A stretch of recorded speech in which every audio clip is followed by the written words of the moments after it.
Alright, hello, we're going to be starting in a few moments, just getting everything in order. Well, not much to get in order, but you know, just getting things set up, so stick around and listen to this tune, I'll be right back.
Alright, so getting everything in order, don't know what I'm doing.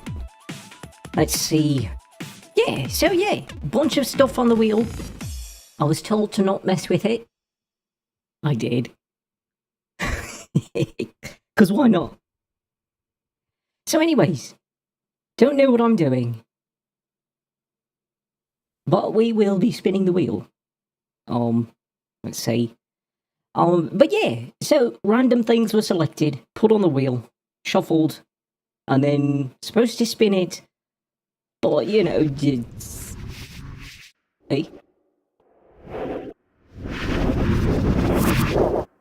Well, about that, I am curious, but, you know.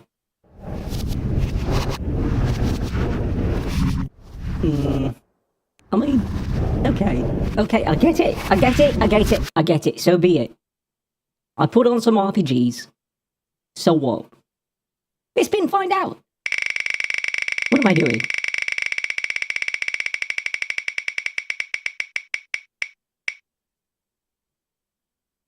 Phoenix Wright? Okay. That needs to be installed. So let's put on a tune and get that going. I'll be right back. Actually, you know what? The real question is, which one should I play? There's so many of them.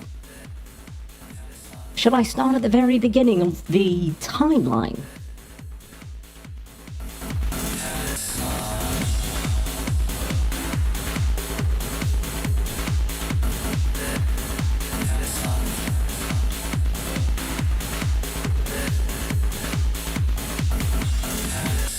I feel like that may be fitting. Yeah, we'll do that. We'll play the Great Ace Attorney Chronicles. Let me go ahead and change everything over.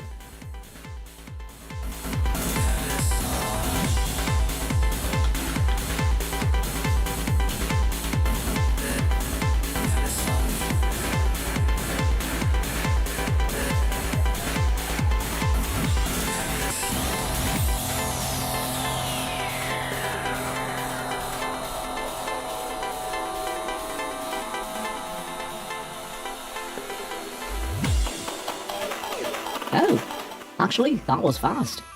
That was a lot faster than I expected, actually. Okay. Let's see what happens if we hit this. We turn you off.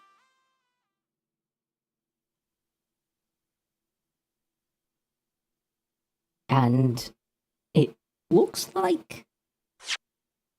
Okay, it is running, but it's not showing up.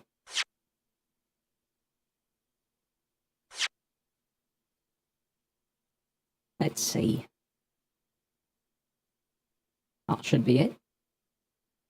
Okay. Great.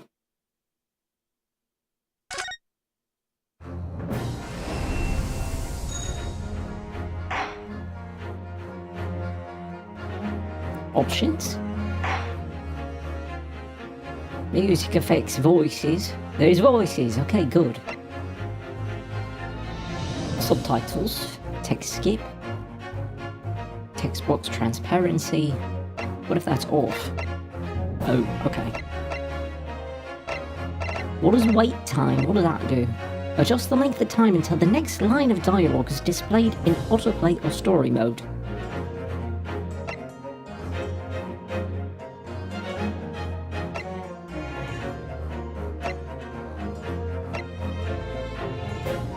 Okay, I'm just gonna leave that.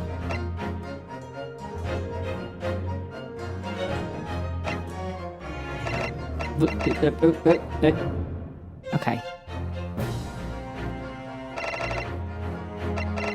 Rotate evidence. Wait, what do you mean evidence? This is an attorney. Let's see, turn this on to enable story mode in place of autoplay, allowing you to progress through the game automatically. What? That seems easy. Without having to press any buttons. The answers to questions, presentation of evidence, etc. are all handled on your behalf.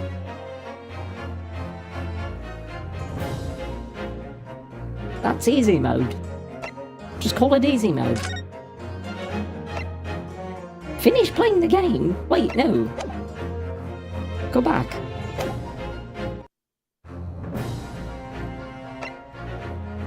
What are special contents? Accolades, tailor escapades, credits, auditorium, and a gallery. I'm sorry, why do you carry a sword? Are you fighting? Are you fighting someone? Steampunk. Okay.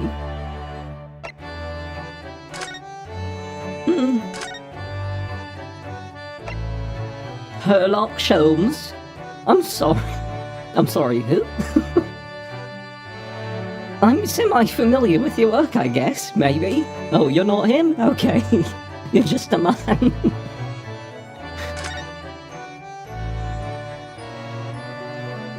You look better in that. Come on. What is this? What is this? It's goofy. We'll make you all match. You all wear steampunk.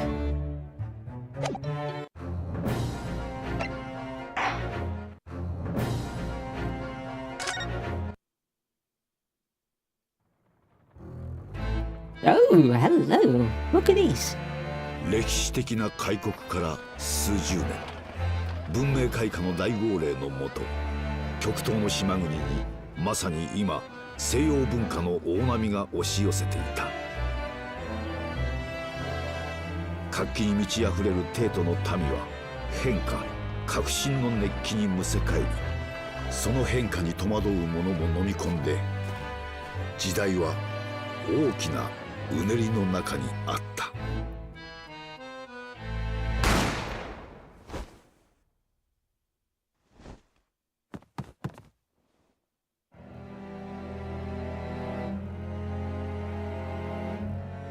そして今、そんな時代を舞台に一つの物語が幕を開く。Wait, that... wait, so we play as the killer?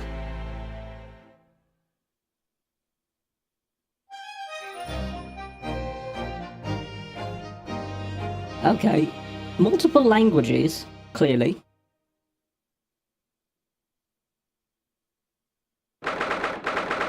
November 22nd, 8:43 AM.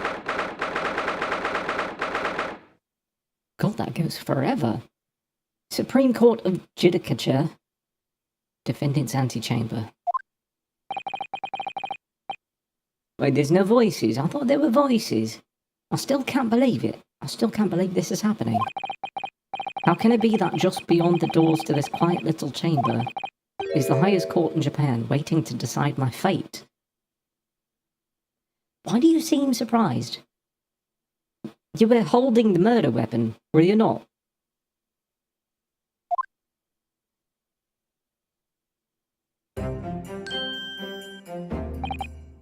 What? Oh, no, nothing. Save your glares, murderer. Okay.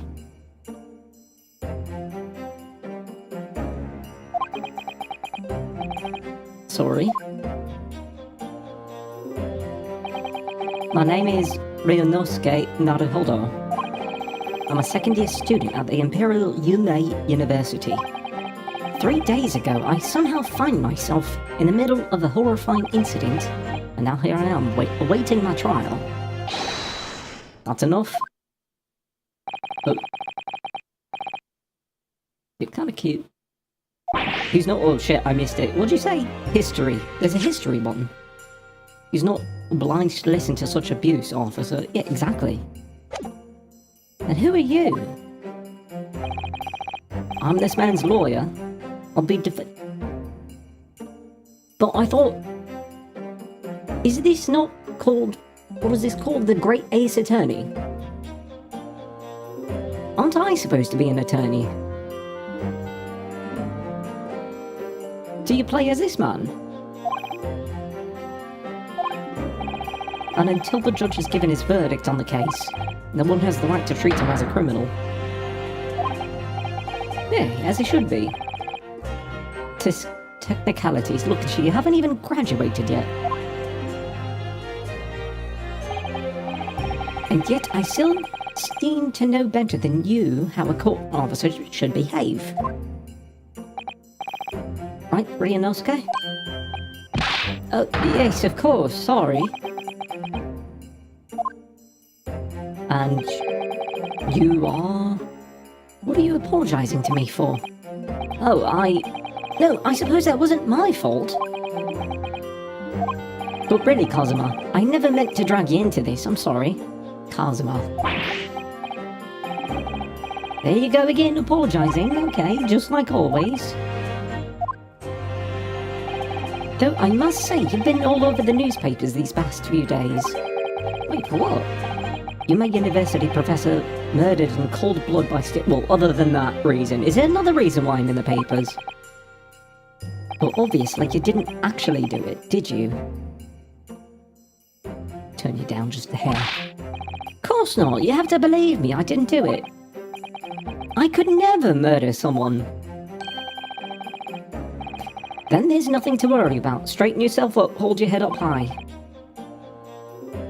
You mean... I believe you. I know you're innocent, Ryunosuke. Kazuma Asogi, my best friend, also in his second year at Yumei University. Oh, wait. So, okay, so we're students. We're both students. Can you not represent yourself? I thought you always could. At least you could in the astral courts. I don't know about this. He's even a qualified lawyer. Impressive, considering he's still... What? It's not that impressive. Did you just read my mind? Well, he's far more clever than I. A star student, in fact. Considering he's still an undergraduate. The very concept of lawyers is only a few years old. I was about to say days. Here in Japan, anyway. Okay, this is Japan. My qualifications don't mean much yet. You said exactly the same thing 3 days ago.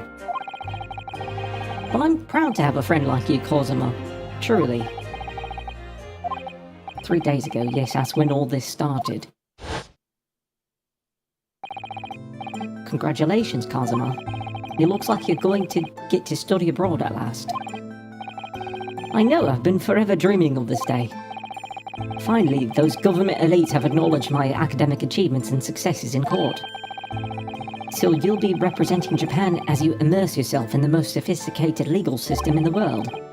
I'm really happy for you, and proud as your friend. There's not a soul in the university who doesn't know Kazuma's name. He's a living legend. It's like there's some mysterious aura billowing around his temple. I want to bring about change in our own legal system. That's why I have to cross the ocean to see the real thing with my own eyes. The heart of the British Empire. I wish I could see it too. Wait. That's where I'm from. Then come with me. We'd have a wild time tearing up the streets of Her Majesty's City of London together. Do we go to London? If only it were that simple. Oh dear, look at the time, I'd better be going. Alright, I'll see you later. I think I'll stay and enjoy this place a while longer. Good idea. After all, it's not every day you get to visit a high-class West End restaurant like this. See you in English class tomorrow then, partner. And then he fades to non-existence. It was straight after that. That's when it happened. Asogi, may I have a word?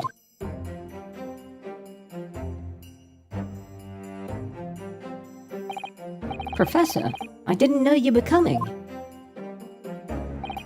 Well, this case has personal significance to me. But never mind that for now. Asogi, you should go immediately to the judge's chambers. To His Excellency's chambers? Why? He was looking for you before.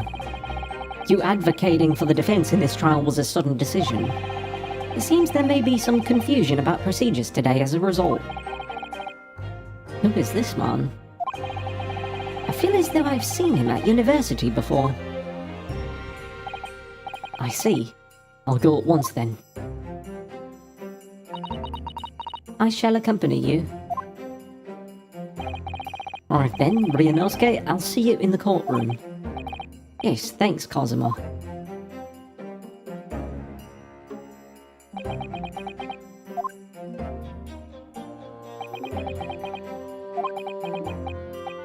Ugh, this is awkward. Oh god, you're looking at me. Oh, if I may... Yes, sorry. You must be the defendant, Ryunosuke Naruhodo, I believe. Yes, that's right. My name is Yujin Mikotoba. I'm a professor of forensic medicine at Yume University. Professor Mikotoba. Oh, medicine. Are we gonna use... Is DNA a thing? Because this, I'm assuming, takes place way back in the past, but... I've heard that name from Kazuma before. As I recall, he's been pushing to get the government to agree to Kazuma studying abroad. Asogi has told me about you. You and he are best friends, I understand. As such, I feel you should know. Know what? Well, as you've no doubt heard, Asogi has been granted permission to go and study in Great Britain. However, if he should fail to defend you in today's trial, I'm afraid that permission will be revoked and never granted again. I'm sorry, wait, what? By what bylines are we going by? Like, this doesn't make any sense. Why would you just revoke it for that? Yeah, what? As I suspected, you were unaware of this. I had a feeling Asogi may have chosen not to tell you. He's agreed to defend me, knowing that if he fails, his dreams will be shattered. But I don't understand. Why would the government do such a thing? The administration is to choose from a large number of applicants for overseas study. It's very difficult to persuade them to grant permission, even in the most favourable of circumstances. I don't believe it. Yeah, I don't believe it either. I think this is bullshit. But I didn't do it, I swear it. I'm not a murderer. I'm sure that's true. Nevertheless, I can assure you that proving innocence will be no easy task. You see, there are certain peculiarities about today's trial. Okay, when are you gonna, like, show me what exactly happened? Because if I'm playing as the one that's being accused, in the cutscene it was me holding the gun, are you gonna show me the events leading up to that point, or are you just gonna throw them at me? Sorry, what do you mean? You'll soon understand once proceedings get underway. But, then what should I do? Well, naturally, I'm not going to suggest doing anything that could lead to a conviction. Right, so... as soon as the trial starts, the judge will pose a certain question to the defense. When that happens, you must answer before anyone else. You must say, I do.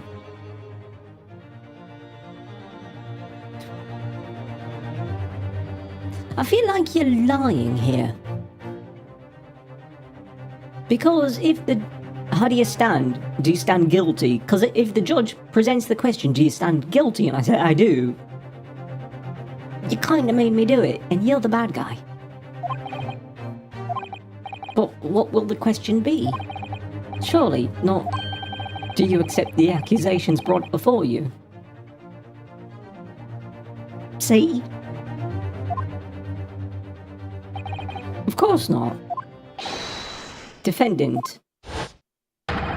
Court was about to begin. Proceed to the courtroom at once. Ah, it would seem our surreptitious discussions are to be cut short. So allow me to surmise. Kazuma Sogi must not be the defense lawyer in this trial. Of course, as the defendant, the final decision is yours. What are you waiting for? Do you want to be found guilty for failing to appear? Get moving. There's no point in anyone advocating for the likes of you Do I carry a sword? Because I don't mind going to prison. Again. This is it. If this trial goes badly, Kazuma's dreams of studying abroad are over, and what's more, I'll be found guilty of murder. And so, with absolutely no idea of what lay ahead, I embarked on that unforgettable trial. My one and only chance of proving my innocence, the trial that would decide my destiny.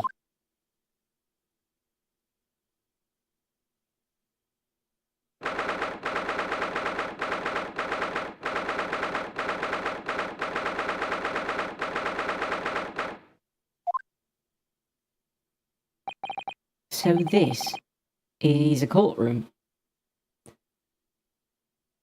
Aren't you a student as well, so shouldn't you know this? Also, how is his bandana flapping in the wind? When there's no wind, we're indoors. There's rice paper windows and everything. The Supreme Court of Judicature. Oh, not court in the land has more power. No court in the land. Wow, I can't even comment right now. I don't much like the look of these people sitting in the public gallery. Lots of military and other uniforms in there. It seems kind of odd, doesn't it? The powers that be have demanded that this be a secret trial. A secret trial? A trial that's closed to ordinary members of the public. Only military and government officials may... Who the hell am I implicated on killing? A government official? I still have no idea about anything that happened. What? But why? It'll become clear... What do you mean it'll become clear in time? I'm the one on trial. I need to know the facts that are publicly known. You need to concentrate, Ryunosuke. It's about to begin. Okay, but... how am I supposed to know what the fuck is happening? The court will now hear the trial of Ryunosuke Naruhodo. The prosecution is ready, Your Excellency. As is the defense.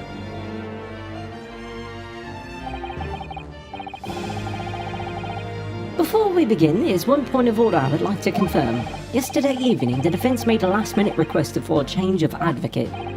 That's correct, Your Excellency. I made the request myself. Normal procedure is for the defendant's advocacy to be decided 2 days prior to trial. As this is an unusual circumstance, I am obliged to ask for final confirmation now. Who advocates for the defendant in this trial? This is it. This must be the question. Who's going to defend me? That's the question the professor meant. But then, if I say I do... I need to answer quickly. What should I do? Or wait and see? Well, I'm a student. Fuck it, I do. Your Excellency, no confirmation is needed. And I'm standing here beside the defendant. I hope it's clear who will advocate for his defense. Excuse you? Oh, okay. What's the meaning of this unruly outburst, right? You had all this time. I would like to inform the court that I, Ryunosuke Naruhodo, will be defending myself. You'll be... what? Okay, so we can. Wait, but then again, I don't have the fucking notes. What's the evidence? Is there an evidence button? There's options. What are you playing at, Ryunosuke? Professor Mikotoba told me everything just now before the trial. He did what? He said that your dreams of studying abroad would be dashed if you were to lose. How sad. It means you don't have faith in me. Well, no, actually I do. You're cute. You think I won't be able to get... I mean, you are cute. Yeah, you could get me off. Easily. No, it's not that, really. It's just that, well, on the off chance that things don't go well for me, I can bear to be the reason that you... Yes, I knew that's how you'd feel. Which is exactly why I decided not to tell you. Professor Mikotoba shouldn't have stuck his nose in. Very well. The court hereby recognizes the defendant's desire to advocate for himself in today's trial. Well, well. Does the accused admit defeat already, renouncing his own counsel, really? There's... I don't know what kind of court system this is, but that's a lot of crosstalk for absolutely no reason, and that would be held accountable. Make no mistake, counsel. This is way too much crosstalk for actual court. This merely shows that the defendant's innocence is so apparent he's confident he can speak for himself. Isn't that so, Naruhodo-san? Oh, yes, exactly. You are so stupid. I really don't want to play as somebody this dumb. Exactly what I wasn't thinking. I'm not confident. No shit, you're not confident. In fact, my mind's a complete blank. Yeah. I realise you're in charge now, but still, try not to look so bewildered. Well, for a mere university student, it to be brought before the Supreme Court, you must have perpetrated a most heinous crime indeed. As you are no doubt aware, this is the Supreme Court Judicature of Japan. Accordingly, the very highest standards of conduct are expected of all present. Do I make myself clear, Defendant Naruhodo? Yes, Your Excellency. It is therefore my duty to assess your competence for the task you have undertaken. My competence? What does that mean? It means... the opposite of what you're acting right now. He's questioning your ability to do the job. Well, he can be questioning it more than I am, no shit. So, let's start with the very simplest of questions. Oh, yes. Kindly state before the court the name of the victim in this case. Well, that's easy enough. I've heard his name more times than I'd care to remember. But... wait, we actually haven't heard his name, have we? Do we know his name? Oh, it doesn't even go back that far. The only names I have are my own.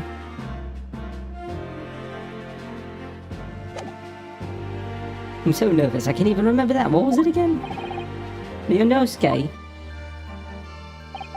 Let me guess, your mind's gone blank. Oh, you know me so well. All the relevant information for this case can be found in the court record. But before I can't even find that. Probably the stack of books and papers in front of you? It's simple, you can access the court record with the press of E.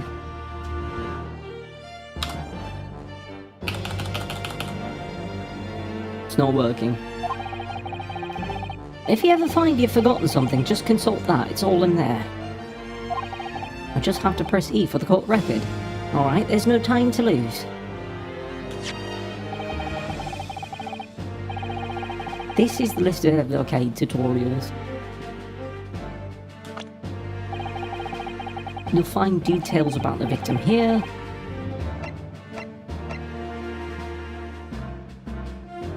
Wait. He was a visiting professor of medicine at University from the British Empire. Okay, so there was Herlock Sholmes.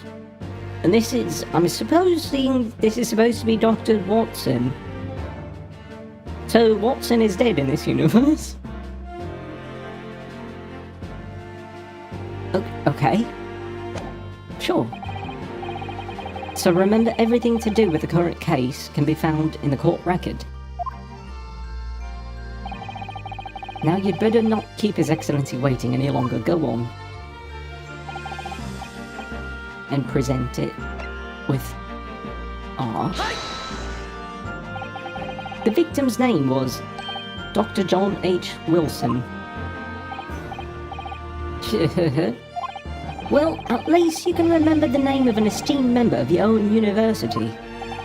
Dr. Wilson was a visiting professor from England, invited to University 3 years ago.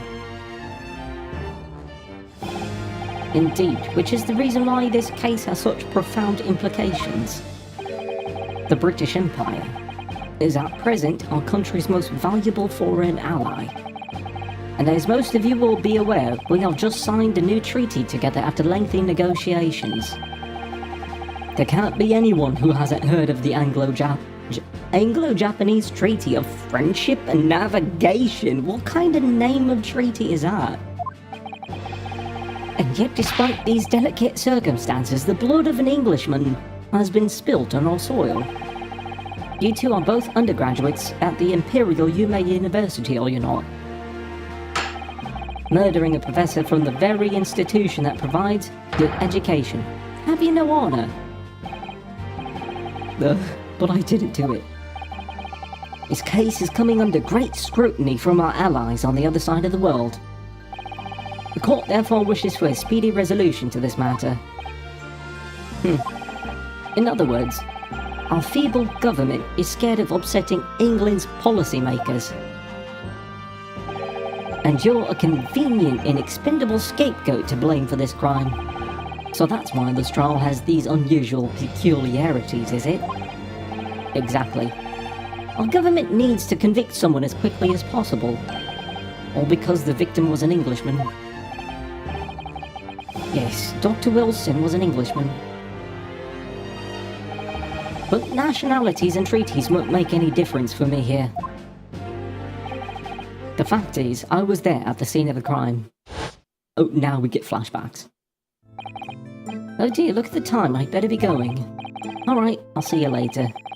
I think I'll stay and enjoy this place a little longer. Good idea. After all, it's not every day you get to visit a high-class Western restaurant like this. See you in English class tomorrow then, partner.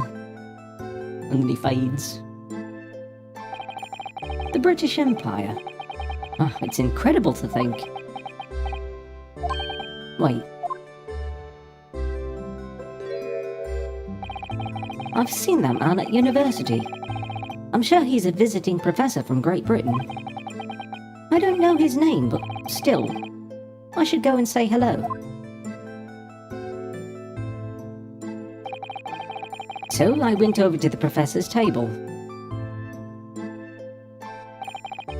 and introduced myself to Dr. Wilson. Now then, let me... You can't just cut me off there! I still have no idea what happened!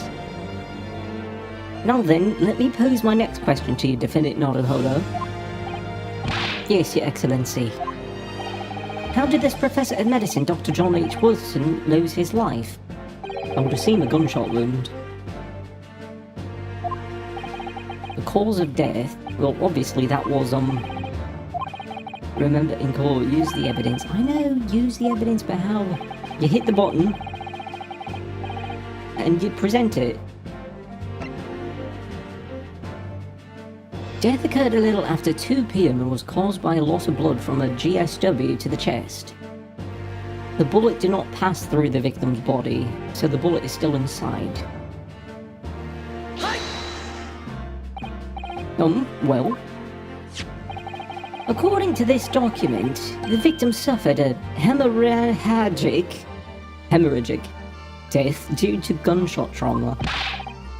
Learn to read, you imbecile. That's the post-mortem report, I take it. Sorry, yes, that's right. The post-mortem report. In the West, a doctor dissects corpses to identify the cause of death in an autopsy. But here in Japan, a police officer merely inspects the body and draws conclusions that way. Oh, I see. As long as I'm not going to be tested on any of this later. I think you will. This is a so-called photographic print of the scene of the crime. First of all, why is the chair facing away from his steak dinner, which is still perfectly cooked and uneaten? Wine isn't even poured.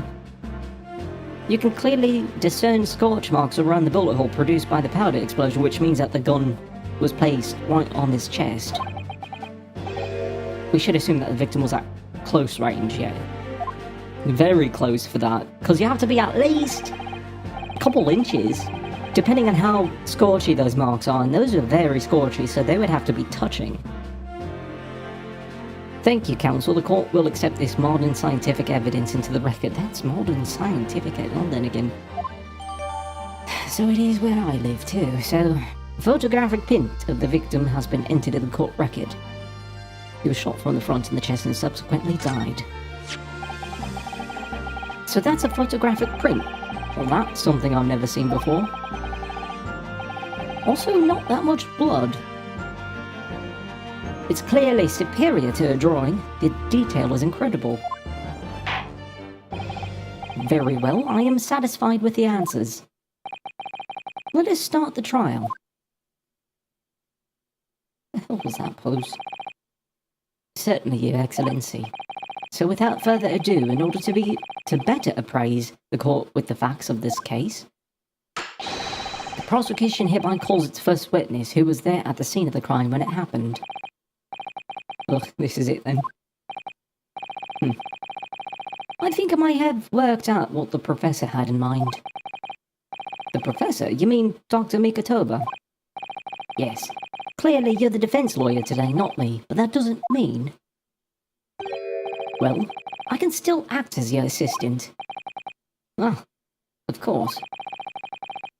When he was speaking with me before, he simply said Kazuma Osogi must not be the defense lawyer in this trial.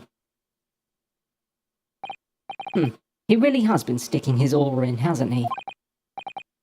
Maybe, but any help you can give me would be greatly appreciated, Kazuma. Well, my first piece of advice is, rein in that crazy look of bewilderment and control the cold sweats. Only if you rein in that crazy headband and control the cold stares first. I don't know, I kinda like it when you look at me like that. You make me warm on the inside. Witness, state your name and occupation for the court, please. Of course. My name is Satoru Hosonaga.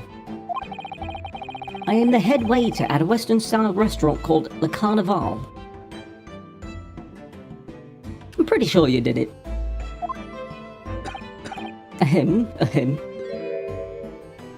You have tuberculosis? I'm sorry, what are you doing here? Get the fuck out of here.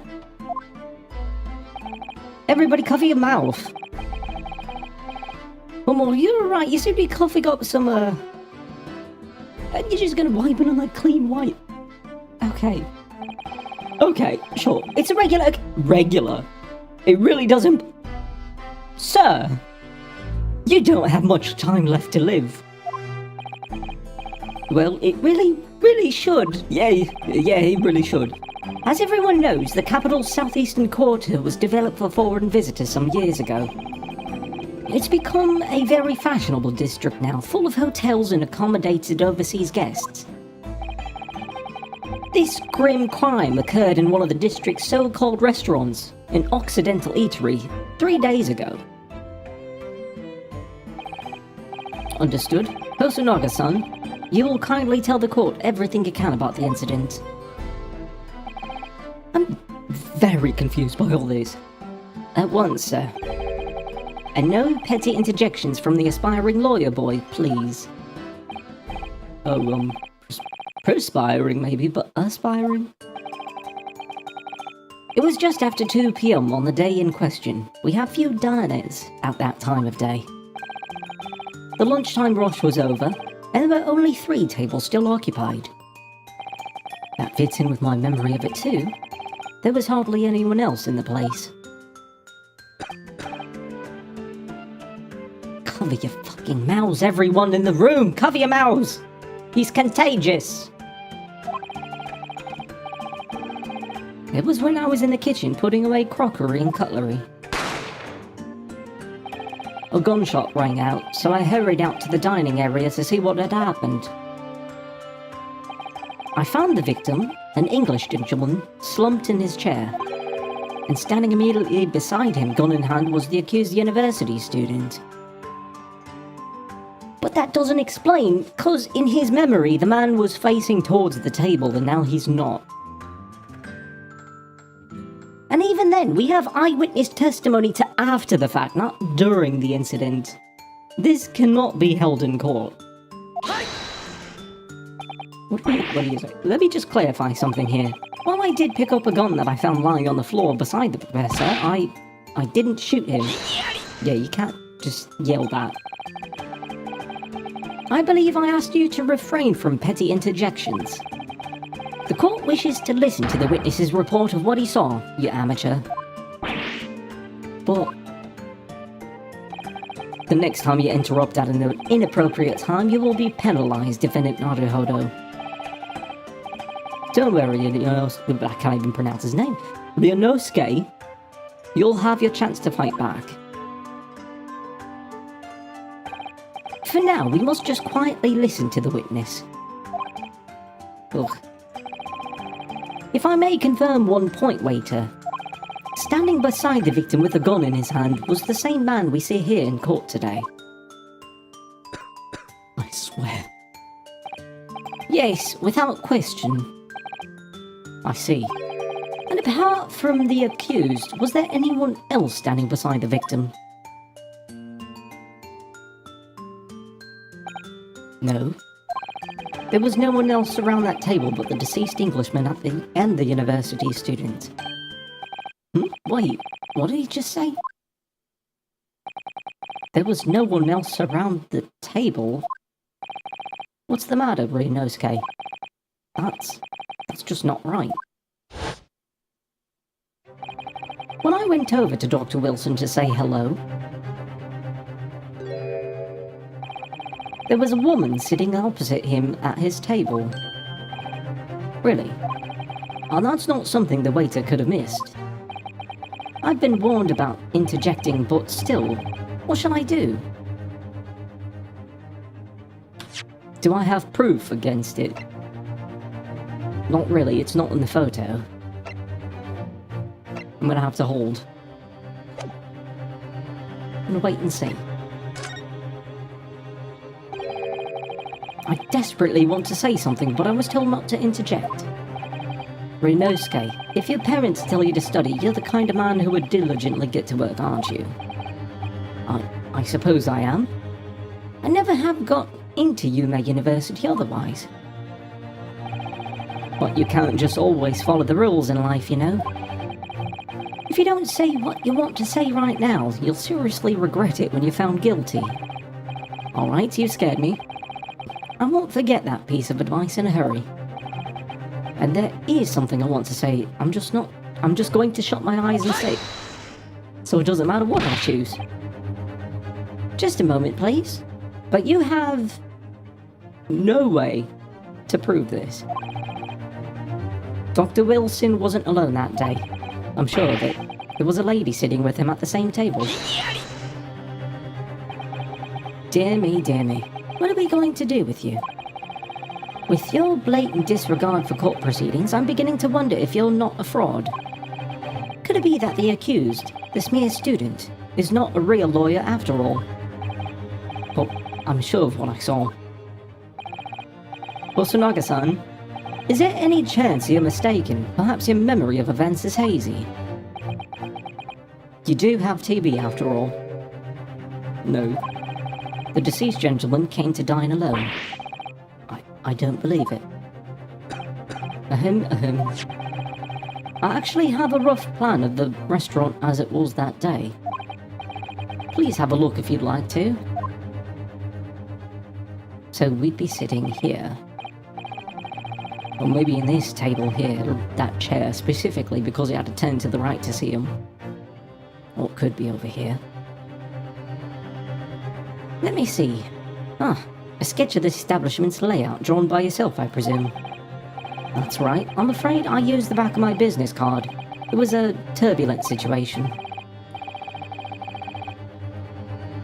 Yeah, turbulent. So far that you drew this impeccably well. However, as you can see, the gentleman in question was seated alone. Well, you're clearly a very conscientious waiter. Thank you, sir.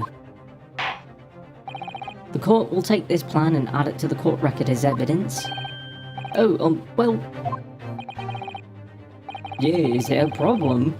Hand the plan to the court officer at once. Of course. Here you are. What was that about? He's been completely calm and collected until now. Something certainly seems to be shaken. That's just the tuberculosis. The way to... He's... Cover your fucking mouths. Everyone, cover your mouths. Nose. Don't breathe. The waiter's business card has been entered in the courtroom.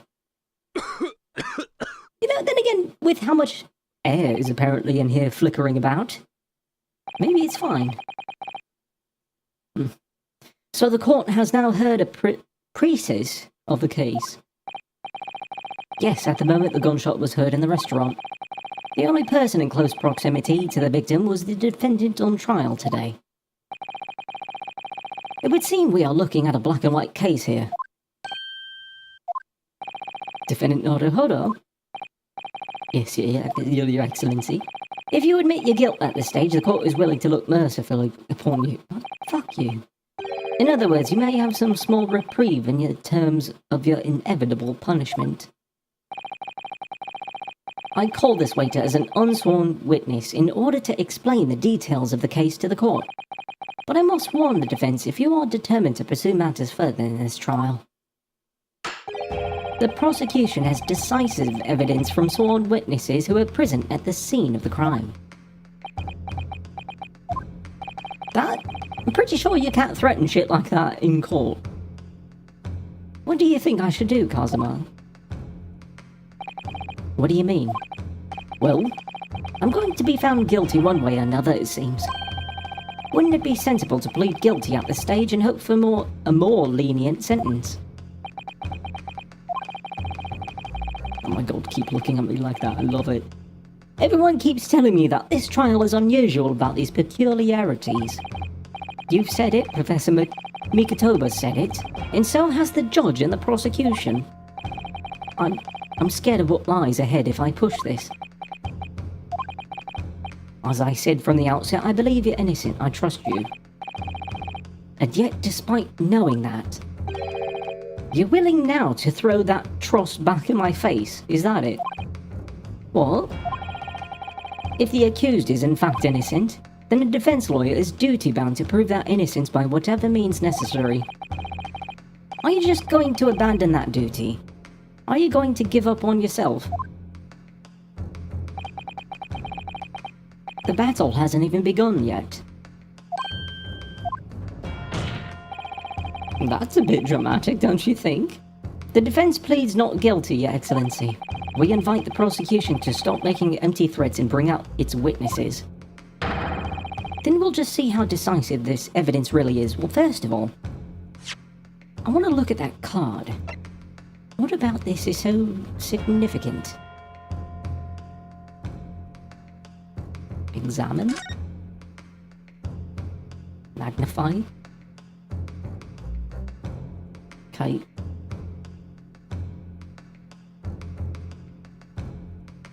Can you flip this? Because there's something written.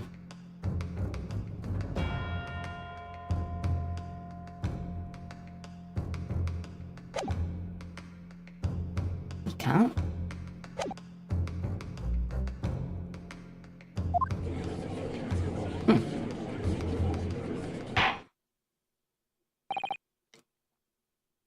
He did say it was a business card. So I'm curious. Is it legit?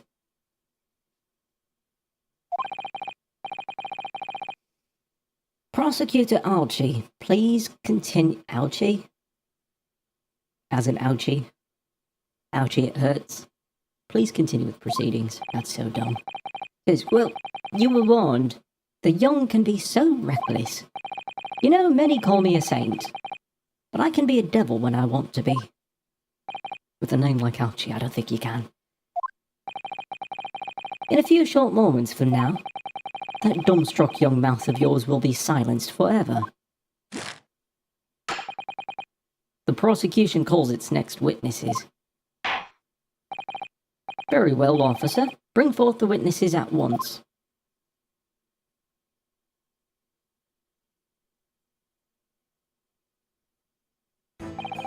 Witnesses, kindly state your names and occupations for the court.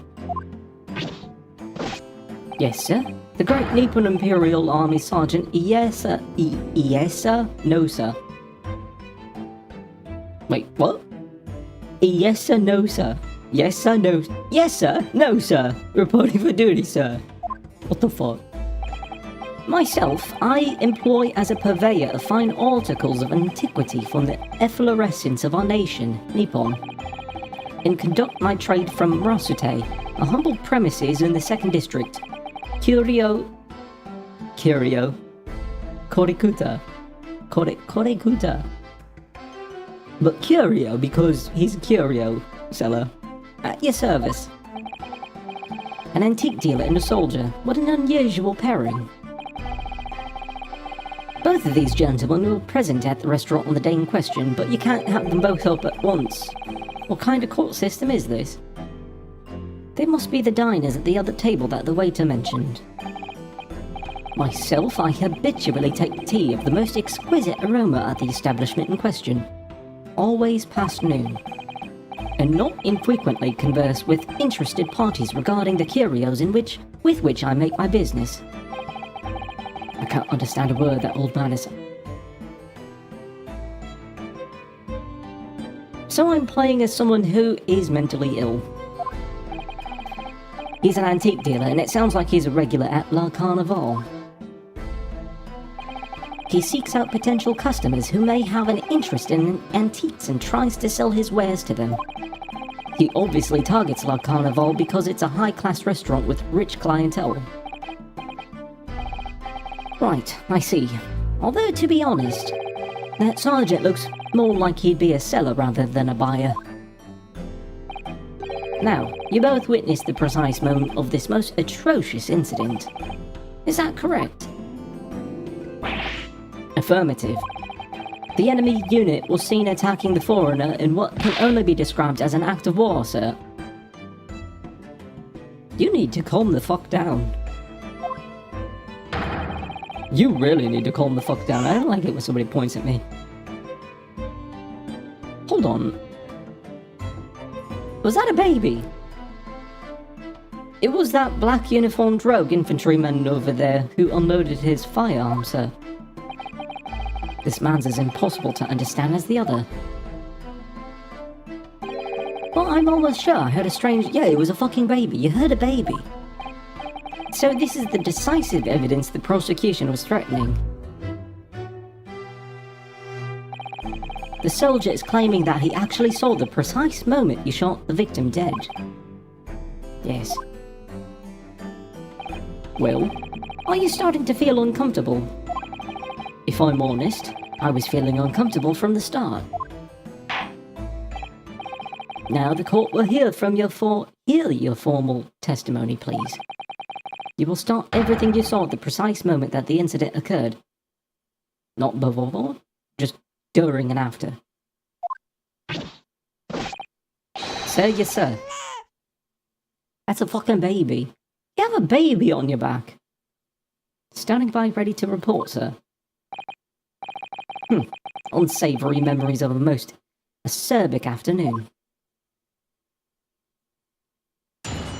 This man is shaking so much.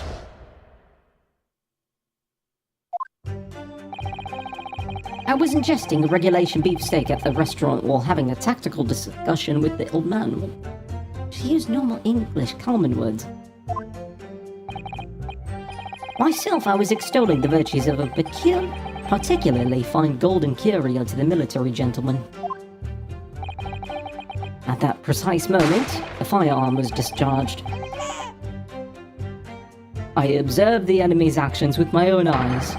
The black uniformed varsity cadet fired on the English civilian, and from the back,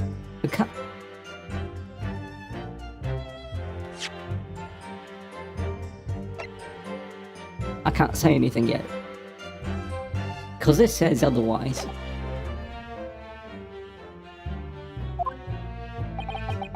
I was on my hands and knees investigating the whereabouts of my mysteriously absconded precious curio. Wait, was the woman supposed to be, oh, what's her name? From Sherlock Holmes? The thief? Fuck, what's her name? I always forget her damn name. Well, so you, Sergeant Nosgoth, actually witnessed the vital moment. You saw the split second when the defendant fired the weapon at the victim. Yes, sir. Affirmative, sir. Now, hey, you gonna cut the baby?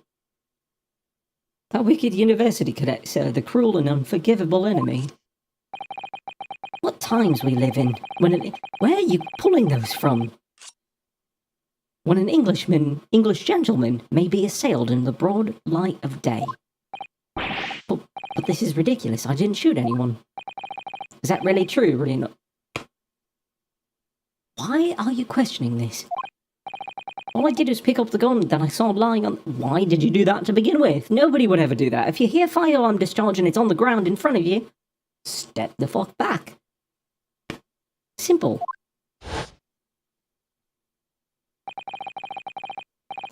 After I'd said hello to Dr. Wilson, I went back to my table and sat drinking some coffee. Then, when I'd finished, I got up from my seat to leave the restaurant, when I noticed an English maid gun next to the chair where the professor was sitting. I thought perhaps the professor had dropped... You're not very bright. So I bent down, and just as I was picking it up... Wait, after the fact? Well, if that's the truth, there was obviously a criminal on the scene somewhere. And somewhere in these two witnesses' testimonies, there's a clue as to who that criminal was. There is?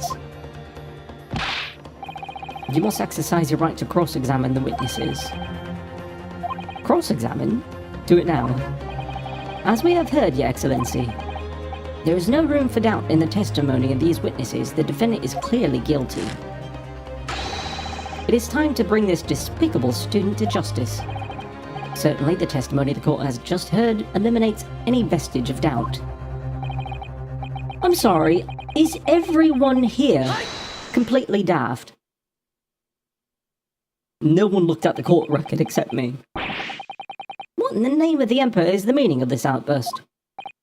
I mean, the defense demands its right to a cross-examination.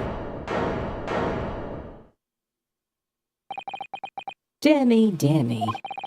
Let me guess. The Hachimaki headband boy next door told me to do it. How pathetic. How did he know? The prosecution objects.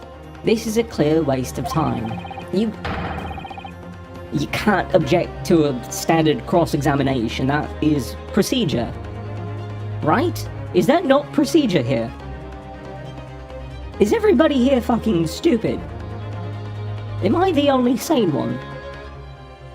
How can he possibly carry out a cross-examination? It's easy, you ask questions, that's the entire point of a cross-examination. The defense is asserting its right to a cross-examination. Exactly, it's a fucking right. Bitch. Whether or not you think he's capable of it, it is irrelevant. Cosimo is so commanding. Very well. Let the defense conduct a cross-examination of the witnesses. Alright, this is where the battle really begins, but I don't even know what I have to do in a... How are you supposed to be a student in this stuff if you don't know the basics? Isn't it obvious you have to expose the lies in the witnesses' statements? You present fucking evidence, you dipshit. That's how you do it. It's just a case of proving it, and the key to that is evidence. Right, evidence. Duh. All you need to do is present some decisive and indisputable evidence that proves the witness is lying. This is so stupid. Everybody here is dumb except for this man. This man on the left is the only smart one. It's ridiculous.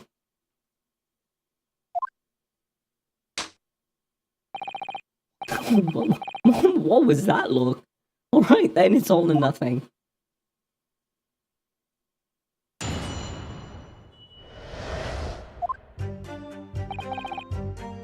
What is this? What is this stuff in the corner?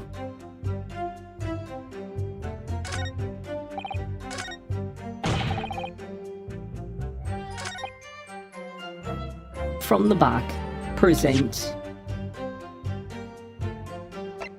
This shows otherwise. Actually, even this says otherwise. To the chest, did not pass through. So, no gunshot wound in the back.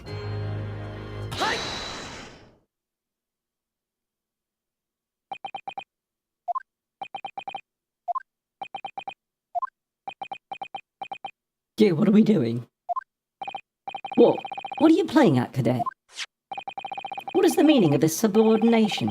Thrusting this wad of papers in my mustache. Inconsistency, sir. I mean, yes. There's a clear inconsistency here. What nonsense. What can this document... Am I the only one who has actually read the documents?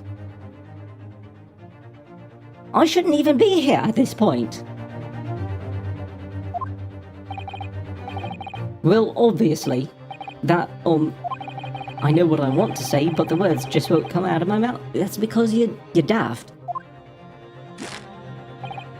I think this proves beyond any doubt, Your Excellency, that there is no place for an amateur student here in this grand courtroom. This is so frustrating. Just say basic common words. This line right here in the paperwork says he was not shot from the back. Simple as that. Oh, please. Surely this doesn't require an explanation. It couldn't be more plain. To spell it out would be an insult to the court. Cosimo, what? You're calling everybody stupid. What are you talking about? It's apparent from a single glance at the post-mortem report presented by the defense that there's a clear discrepancy here with the sergeant's statement. What? Sergeant, yes or no, sir? Yes, sir? What, sir? The statement you just made was this. The black uniformed varsity cadet fired on the English civilian and from the back. The cowardly little weasel. Yes, sir. Affirmative, sir. I witnessed the crime with my own military-grade eyes, sir. But no, that can't be. And why not, cadet? Because... You presented the evidence, you daft fool! As is clearly stated, you're gonna let him do all the work. You're gonna let him do all the work. It's pathetic. As is clearly stated in the post-mortem report, fatal hemorrhage from pectoral ballistic trauma. No exit wound, bullet did not pass through the body. The photographic print of the victim clearly shows the same thing. The victim, Dr. Wilson, died from a bullet wound to the chest. No, that's all you had to say, Come on. Sergeant, according to your witness statement, the culprit shot the victim from behind. And that is the obvious discrepancy here. Well, how do you explain it? Oh, there's a fucking baby. Look at him. What the... What was that? Something just popped... Have you never seen a baby before? Certainly there's a clear discrepancy with the facts here. Would you not agree, Sergeant No, sir? Yes, sir. At this juncture, that would appear to be indisputable. Until the moment I heard the firearm baby. I heard the firearm discharge, my eyes were... firmly affixed on the delicious La Carnival steak, sir.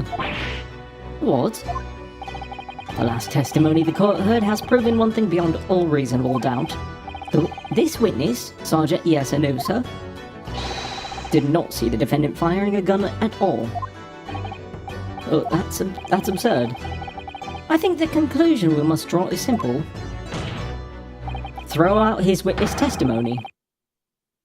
There is no place for an amateur prosecutor here in this grand courtroom. Oh, I was going to say throw out the witness testimony because that's what normally would happen. But I guess we're going to keep it. Why would you... How does this system work? There's been a complete turnabout in the mood of this trial, just from one discrepancy.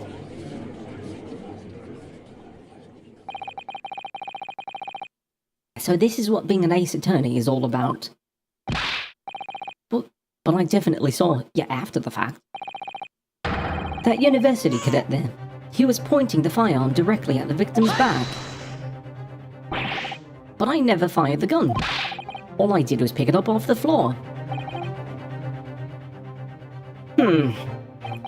And you, old man, you didn't see the moment the victim was shot earlier. Either.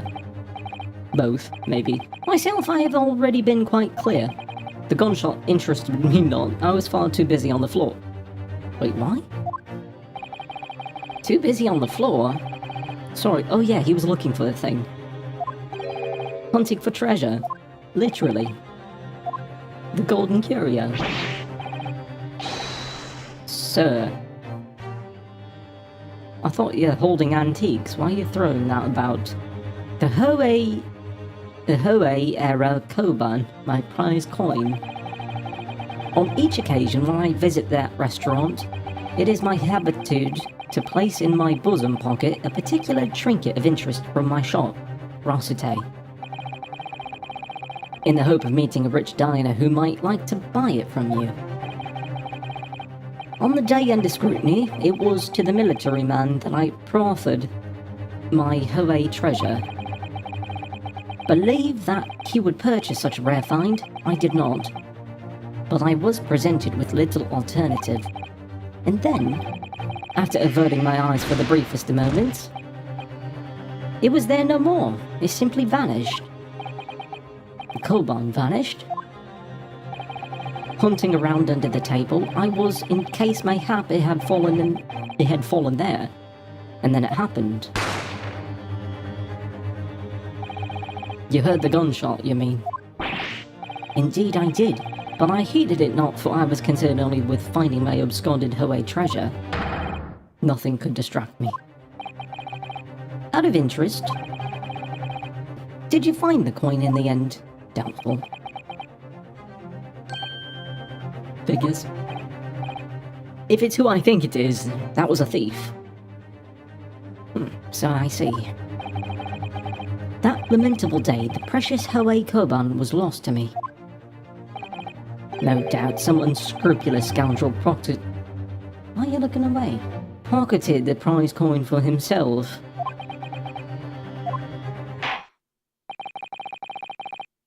As I am sure everyone present is aware, this case demands a swift and decisive resolution. No, it doesn't. Our government has promised to send a full report to Great Britain by telegraph this very afternoon. Why is there a rush on this? Nevertheless, the witness testimony the court has just heard was inconclusive, thus, throw it out, please. No matter how subservient our government feels it must be to the British. It would be unforgivable to deliver a verdict on this trial right now. What is your position, Prosecutor Alchi? Worry not, Your Excellency. The defendant may have flared a tiger at the front gate, but he will find a wolf at the back. My witnesses have further testimony to make. Explain. Upon hearing the next statements, it will become abundantly clear that there is only one person who could possibly have committed this despicable crime. The equally despicable defendant Ryunosuke Naruhodo. What? He really seems to have a despicable opinion of you, doesn't he? Very well, the court invites the witnesses to testify again. You will thoroughly explain the reasoning behind the prosecution's allegation. Is that clear? What is the point? We already know that the witness statements are inconclusive.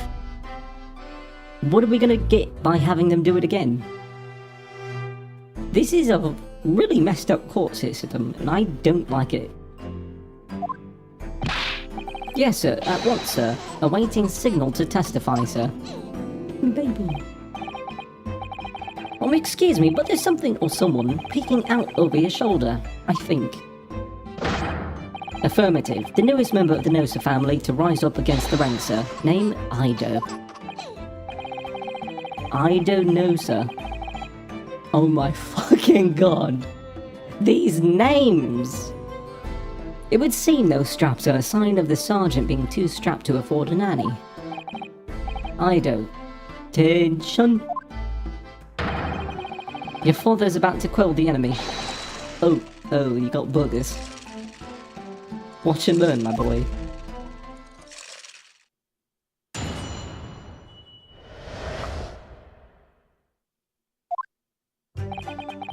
Even if what I saw wasn't the precise moment the firearm was discharged, it's almost the... No, it's not, actually. It's not almost the same thing. It's quite the opposite of the same thing, therefore your testimony should be thrown out immediately. Yes, pointing his gun at the foreigner man, he was that young lad at the back. That much I myself did see. Furthermore, a visual search of the premises at the time confirmed that we were the only personnel present. About that. Is there testimony in court record? Because he said otherwise.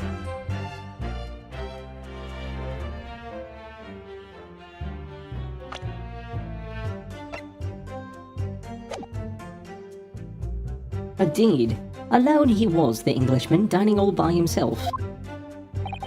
Therefore, no one other than the black uniformed cadet could have dispatched the Englishman over and out. It's not enough to work with.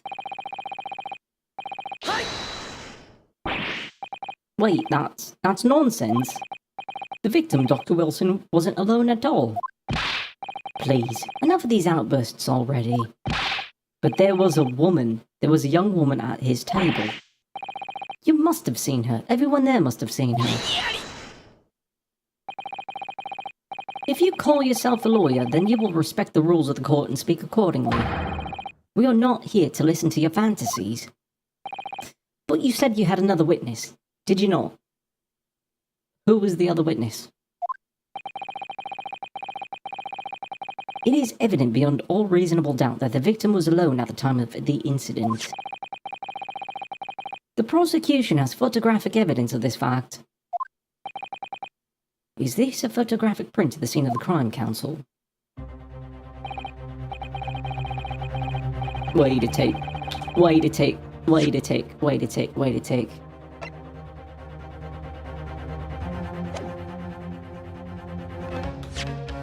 And wine is already poured, but in here there is no wine poured. Yeah, there's no wine poured. So, evident the area has been tampered with. That's not submissible in any fucking court system. I don't care who the hell you are. Indeed, of the table at which the victim was dining, taken by an investigator immediately after the incident. Okay, yeah, no, this is bullshit. There is only one place set, no.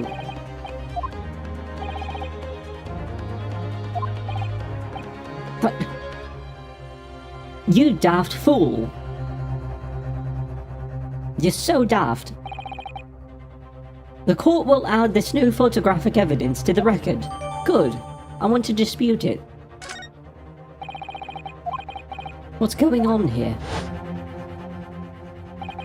It's just not possible that nobody else saw that woman. Unless she was the one that was eating the food and then she rotated the table around.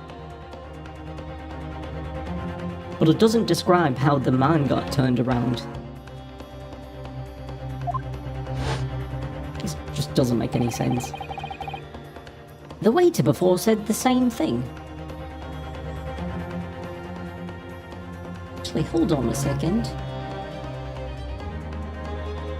I believe I'm having some technical difficulties here.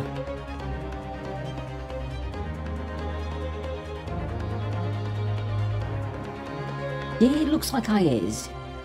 Give me one moment. For some reason this got turned off.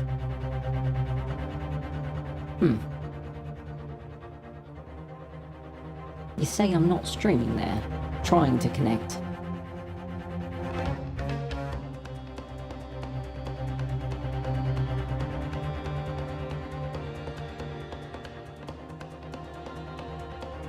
Okay, yeah. Yeah, we're having some technical difficulties on the other side. Okay, give me one moment. I'm gonna try my best here to fix it. Edit.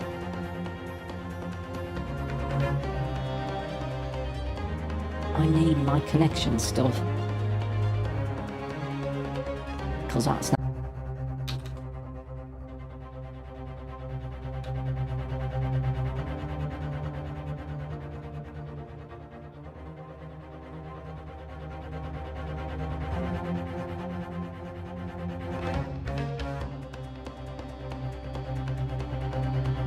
Yeah, it's just not... Hold on.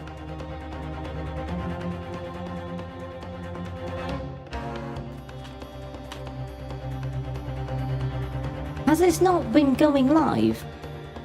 It says I am.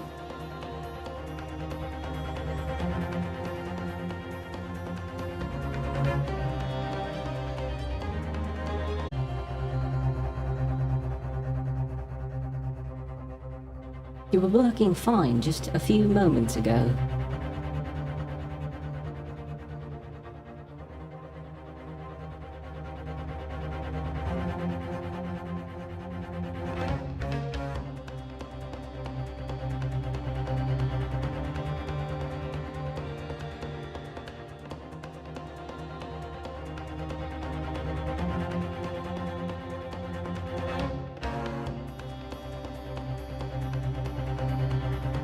No, now it's working. That's so weird.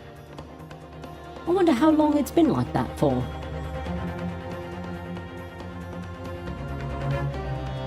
Oh shit. Wait, now that's offline.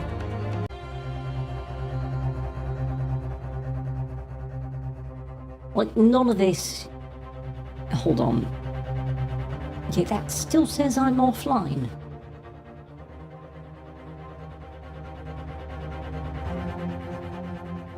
I'm on the P-word site. Let me see if Twitch is working. Okay, that's working. Mark says it's working. Okay, I'm gonna assume that we're okay now. Maybe.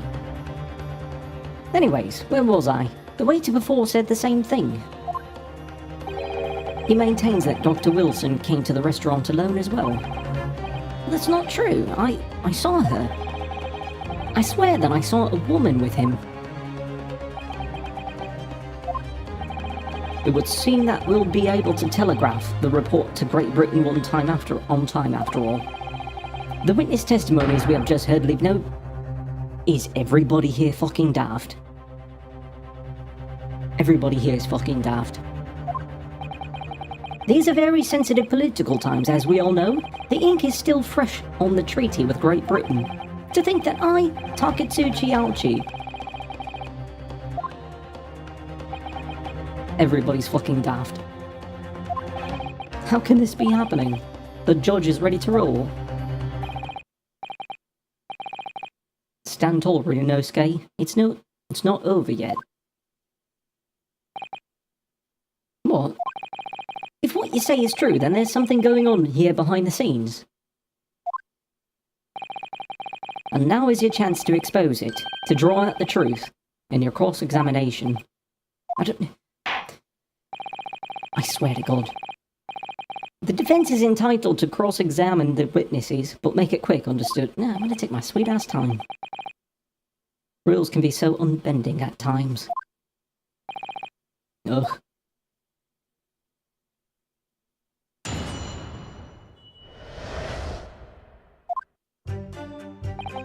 Even if what I saw wasn't the precise moment the firearm was discharged, it's almost the same thing. No, it's not. Wait, you can press. Can we go back one? I'm gonna go back one. No, I wanna go back. What are we doing? I wanna go back. You have to go forward to go back.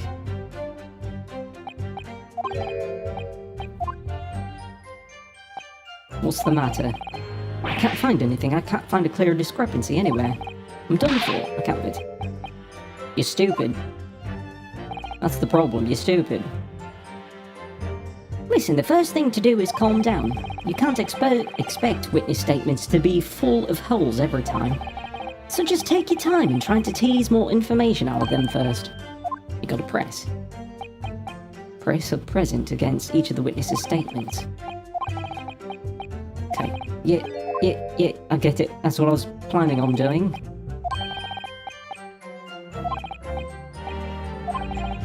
Okay, can you please let me do it? Press. No, it's not the same thing at all. For a start, I didn't find... That's what you go to. You're dumb. We have a difference of opinion on that. The opinion of a uniformed officer versus that of a fledgling cadet, but we've also had incorrect statements which should have been thrown out ages ago. You shouldn't even be here at this point. Consider this, defendant.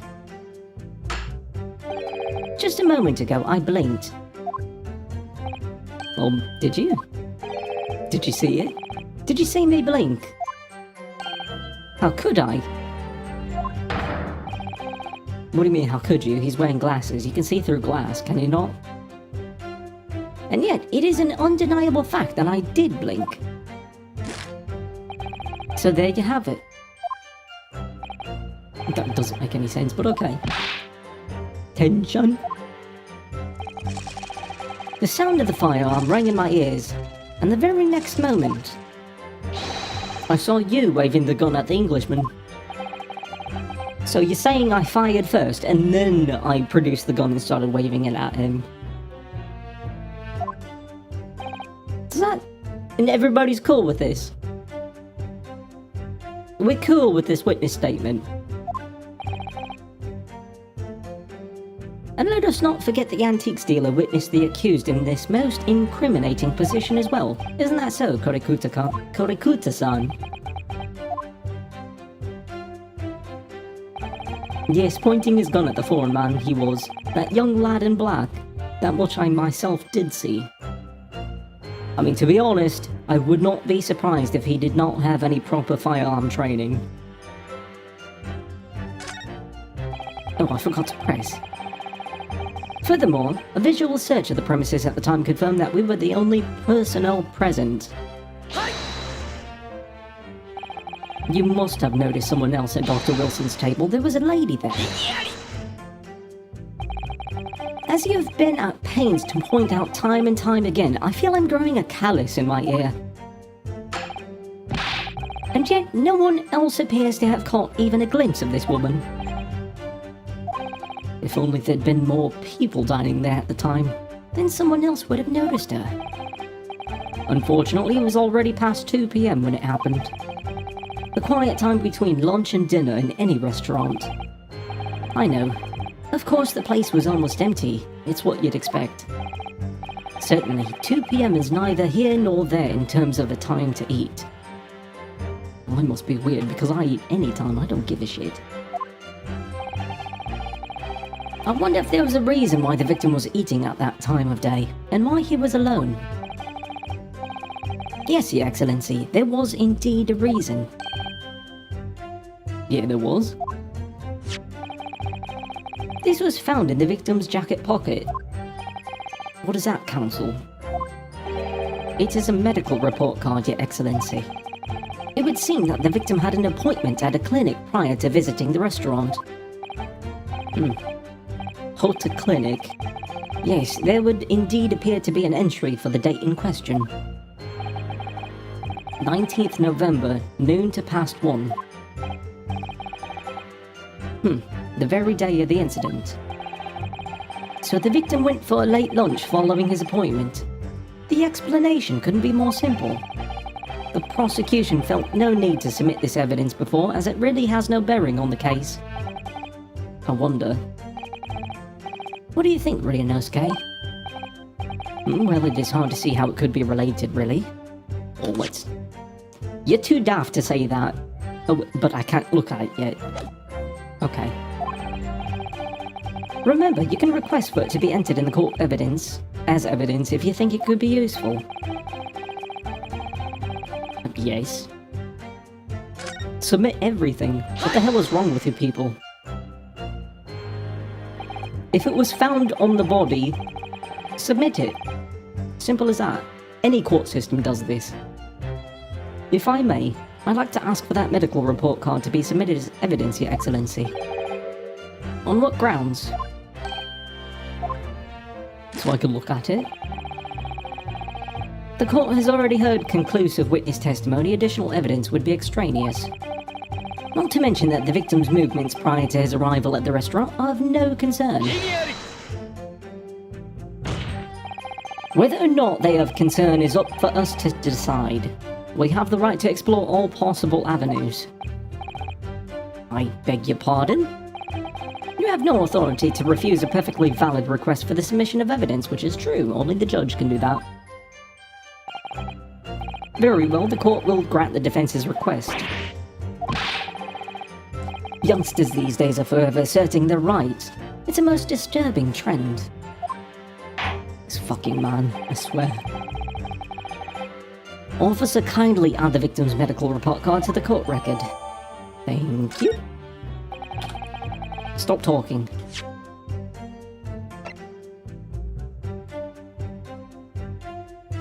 Wait, that's it? You can't look at it.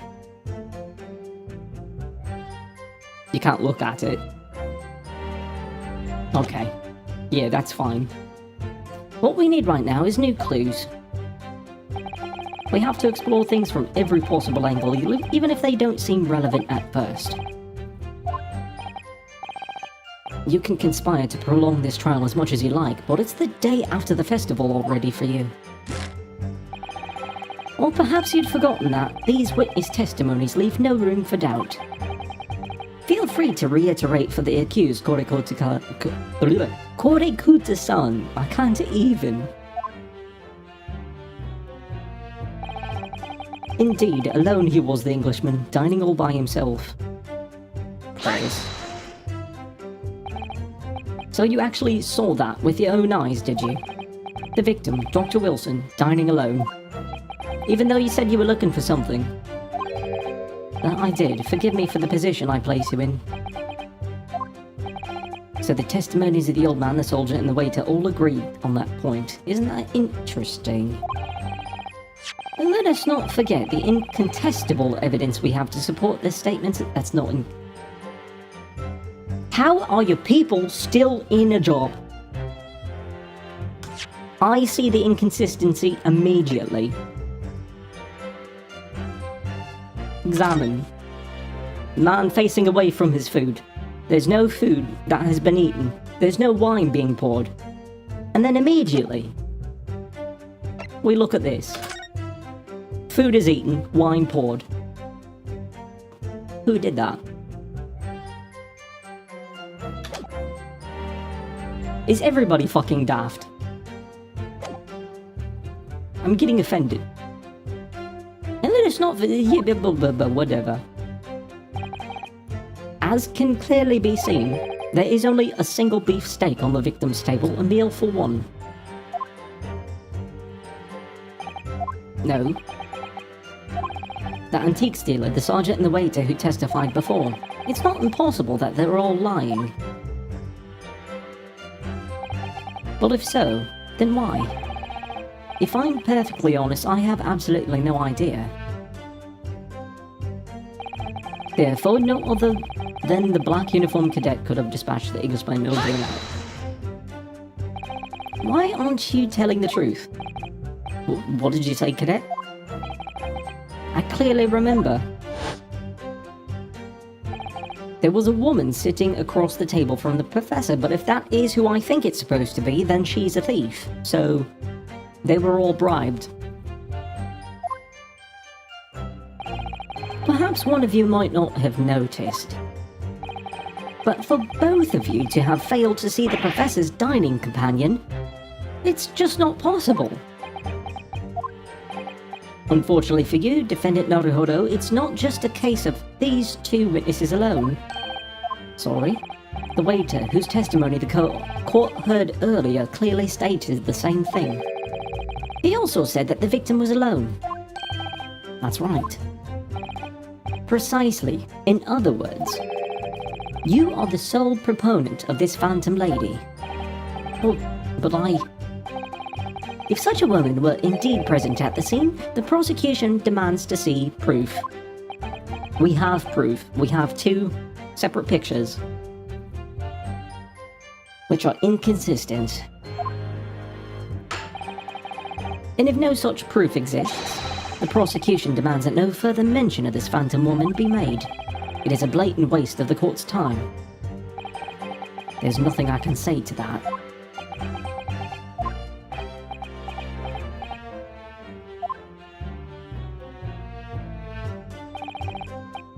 Excellent work. We've gleaned some new information now. Well, yes, but I don't feel like it changes much. I can't see that it brings any real discrepancies to light. I mean, this man makes me angry.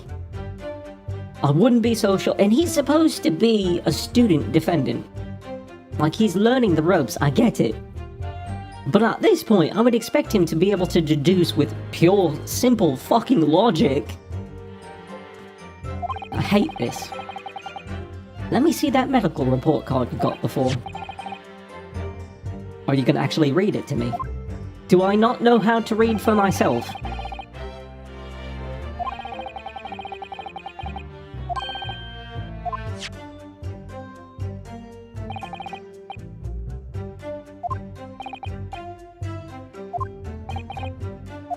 I couldn't do that before. Wait, you can do that now? You can rotate?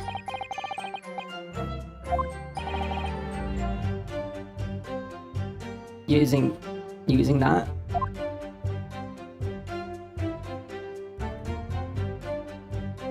Okay. You can move the crosshairs around to hunt for clues that may have been missed before. If the crosshairs start to pulsate, press space to investigate further. So, partner, I think you should take a closer look at this medical report card. See if this isn't something new to be learnt by examining it in more detail. I'm more curious about this. Wait, I thought you could rotate-o. How do you rotate?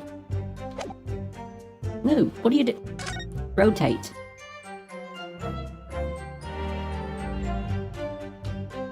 No, rotate. No, what are you doing? Rotate. You're not rotating. I want to see what's written on the other side.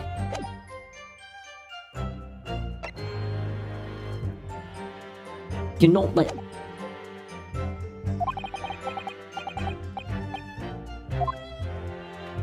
Oh, now you're gonna let me do it.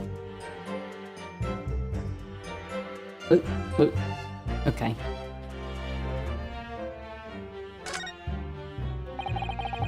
It says Ode to Clinic on this medical report card. I hate clinics almost as much as I hate hospitals and surgeries. Aren't they all the same? When I was 5, I caught the only cold that I've ever had in my life. And I remember, even though I felt awful already, I had to have this hideous injection in my right arm. Ugh. I'll never forget it. Never in my whole life. Most people would give their right arm to having had only one cold in their whole life. Anyway, I don't think this is a clinic where they treat people for illnesses like that. Let's keep looking. We don't want to miss anything.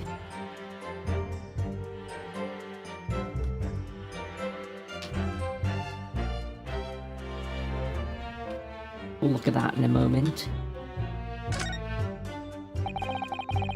It looks like this medical report card was first issued quite some time ago. It's probably a record full of long-term treatment, that's why with a family doctor, I imagine. Well, I can't imagine. Going to a doctor, I mean. As long as I'm alive, I'm never consulting one. Well, if you were dead, there'd be no point. So you don't like doctors, then? Why would you? They make you drink horrible-tasting medicine, then they give you painful injections, and then they demand lots of money from you for the privilege, all when you're at your lowest ebb. Not wrong. You sound like a model patient. With a bad case of stubbornness, no less, for which the only cure is very bitter medicine indeed.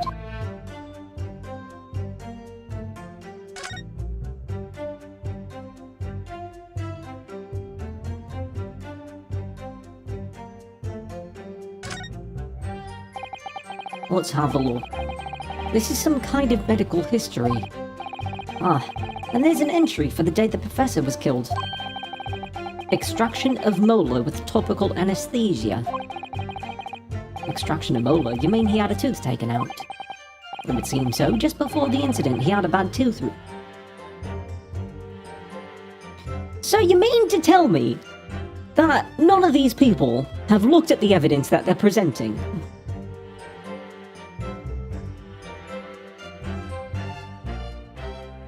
The steak was eaten. He had a tooth removed. You can't eat steak after a tooth removal, especially a molar. This is stupid. Why are we here? Why are we here? Perhaps they use laughing gas. That's the most modern practice in the West for pain relief. Yes, I've heard of this anesthesia. Although it's hard to believe that there's anything that could actually stop you feeling pain. Oh, there's a cautionary note from the medical practitioner as well. Strictly no food or drink beside... Exactly my point! This is my point! Sounds like information worth bearing in mind. Who would have thought? This is stupid. With this new information, the meaning of that one particular statement totally changes. So I think it's time we listen to the testimony again, don't you? Definitely. This is so dumb.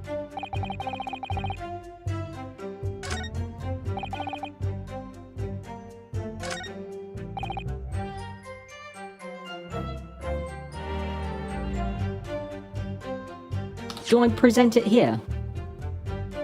I would assume I present it here. I'm gonna present it here.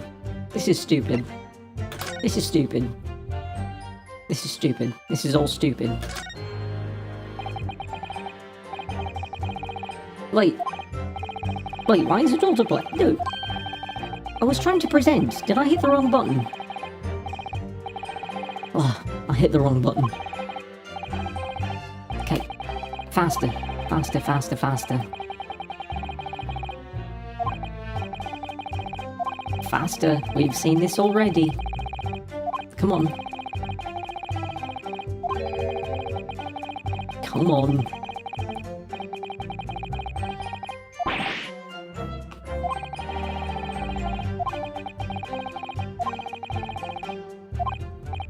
Come on, hurry up.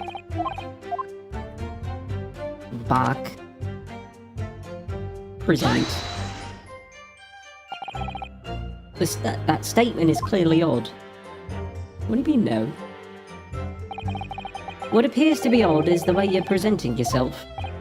Oh, pay no attention, Your Excellency. As you wish. Now, fuck. Oh, those are chances. Wait, but how is that not? I don't. Can I not just say, like, hey, look.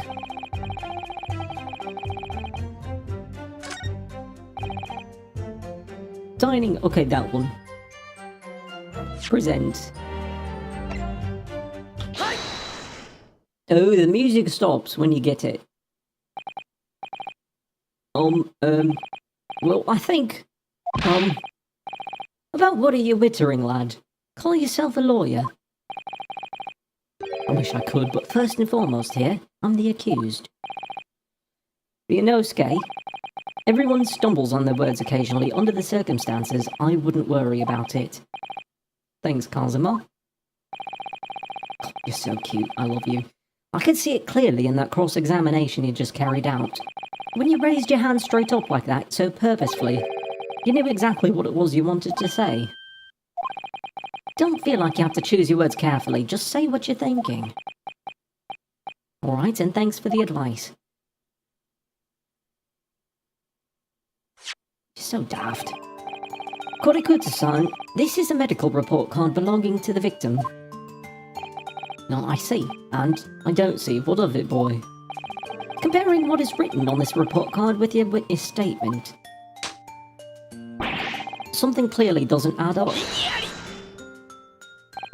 Dear me, have you forgotten blah blah blah? Sorry, what? You are not to interrupt court proceedings with the amateur... You see, this is how court works.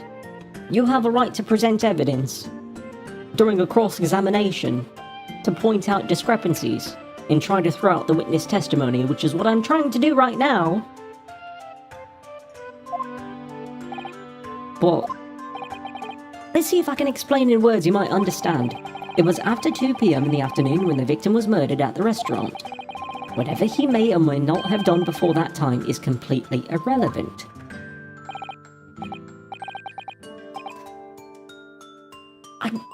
I have issues. I have issues with all this. I can't be the only one that has these issues. Right? Like... Remember, Ryunosuke, you don't have to use clever language or fancy words.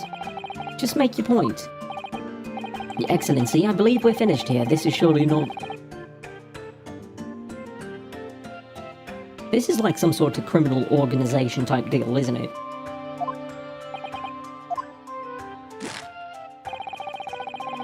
The witness testimonies the court has heard have been clear and concise. No, they are not. This medical report card has no bearing on the matter at all, for the simple reason that there is no one else besides this pale-faced pupil who could possibly have perpetrated something.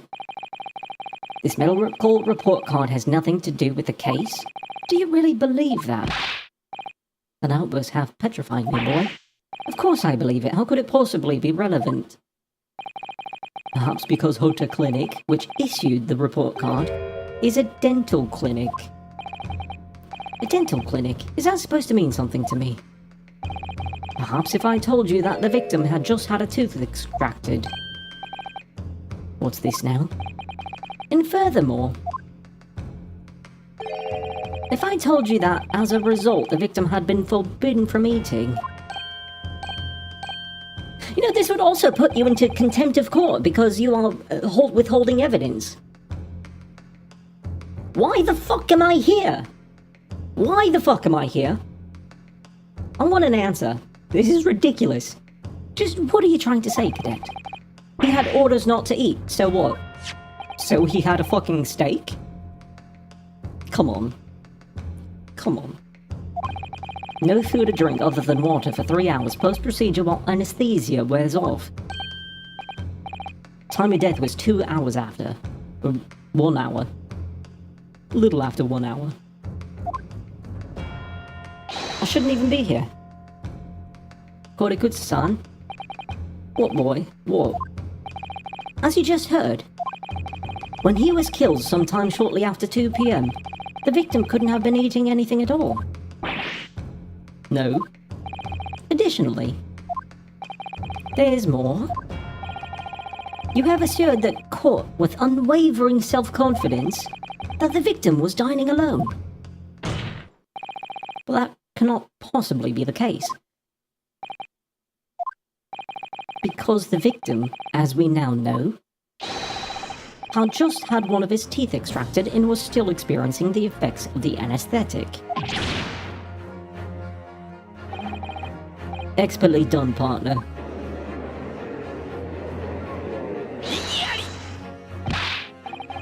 What is this nonsense, you little upstart?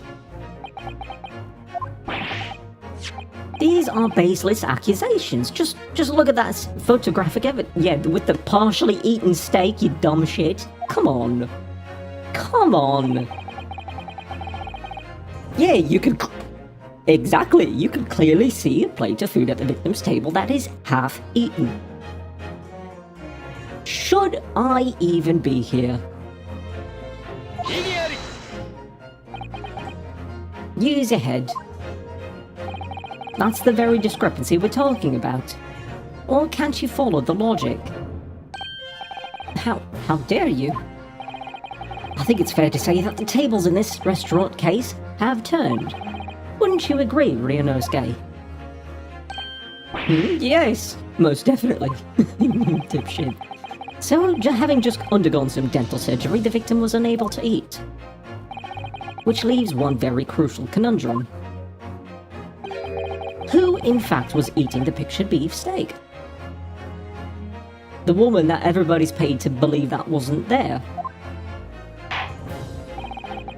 The court will hear the opinion of the defense on this new puzzle. I assume you're ready, counsel. Counsel? Oh, that means me, doesn't it? Alright, the answer to this question is going to be pivotal. This is the start of you turning this trial around. Show them what you're made of. Got it. So, the person eating the steak at the victim's table must have been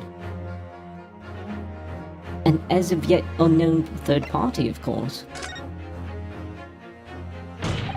Obviously, it can only have been someone else who was sitting at the professor's table. You will not let this go, will you? There was no such person. There was, because I saw her. I mean, at this point, with everybody tossing witness statements about it, should be okay if I do it too. When the incident occurred, we know that the victim couldn't have been eating anything, yet we have evidence of a half-eaten steak on his table. Therefore, the only logical conclusion is that there was somebody else there eating it. We have strong evidence to support our assertion. It's clear that these witness testimonies are unreliable. Throw them out. If the court decides to push through a ruling at this stage, we will lodge a formal complaint with the Ministry of Justice and pursue a fair retrial relentlessly. Kazuma? Are you insane? You would take on the government? Don't worry, Counsel, I have no issue with you. What do you mean? I have issue with them. Those two witnesses in the stand. What? What are you talking about? We have demonstrated with evidence that the victim was not alone. So if it now turns out that the two of you deliberately lied when giving your testimonies, obviously you will be charged with perjury. Perjury? And since this is a murder trial, you will also be deemed complicit in the killing. Wait, what? Well, yeah, I guess that is true. No. Okay. How could you not believe that?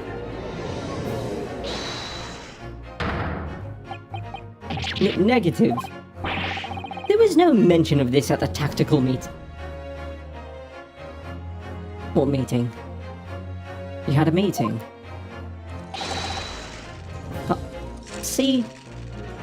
See, this is exactly what I was saying at the very beginning. That's right, as the man says. Just say you never saw the gentlewoman. That's what they told us. Case closed. Can I leave now? Oh, what? What did you just say, Korikuta-san? Oh, no. You were just following orders. Now hold on, lad, I was, Say you never saw the gentlewoman. When you say gentlewoman, do you mean... You saw the victim with a lady from overseas? What? What is the meaning of all this? These witnesses gave false statements. Yes, contempt of court.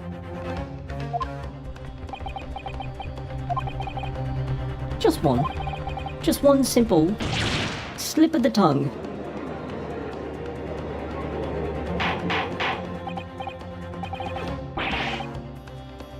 Counsel, explain what is going on here. It's painfully clear now you're trying to prevent these witnesses from telling the truth. Absolutely not. The prosecution knows nothing of this. Then who's behind this? Who tried to make you keep your mouth shut? Well, that's classified. So you're prepared to be tried as a conspirator to this murder, are you? You wouldn't. This can't be happening. You know, Inosuke, judging from the way they're reacting to this, I'd say they were sworn to silence by someone with considerable influence. However, I don't believe Archie had any idea about it. What are you saying? I mean, to wield that kind of influence, there are only a handful of possibilities. It could only have been the government, the military, or the police, I suppose. Well, any ideas who might be behind this? If we can affirm who tried to silence these witnesses, then we can continue our pursuit.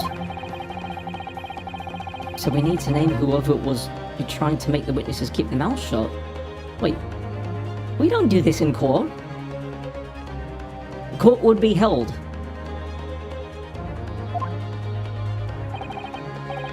Of course, we'll need evidence before we make any firm accusations. Evidence that proves whoever it was really did wield his or her power here. But how? How can we possibly? Remember how we made progress before? We examined this piece of evidence in more detail and found a new clue as a result. Oh yes, that's right. Well, that's not the only piece of evidence we have, is it? We need to re-examine everything and make sure there's nothing we've missed. There's no time to lose. What answers? If it's proven that these witnesses have been manipulated, I assure you the penalty will be severe. Well, I wanted to look at you. Wait, what are you doing? Examine.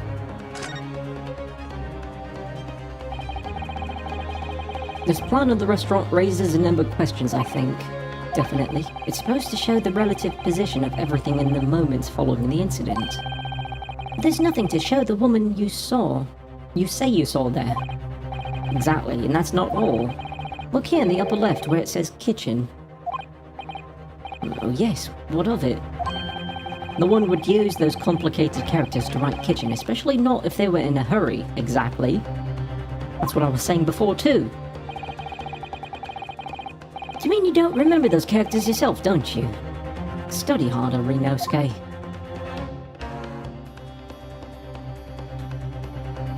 Okay, can you rotate her?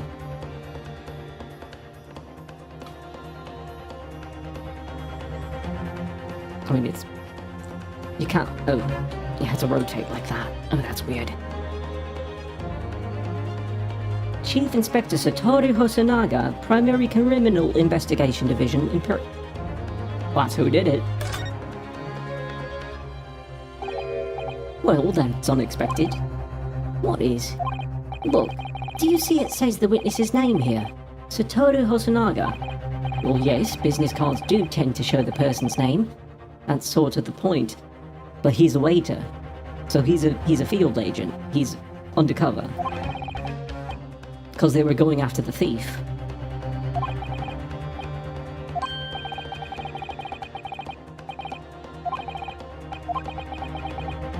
Oh, come on, this is ridiculous.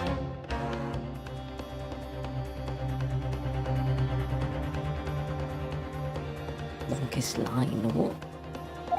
What you mean? Well, let's face it, the police have a lot of power and influence if they're wielding it somewhere here. Or somehow here.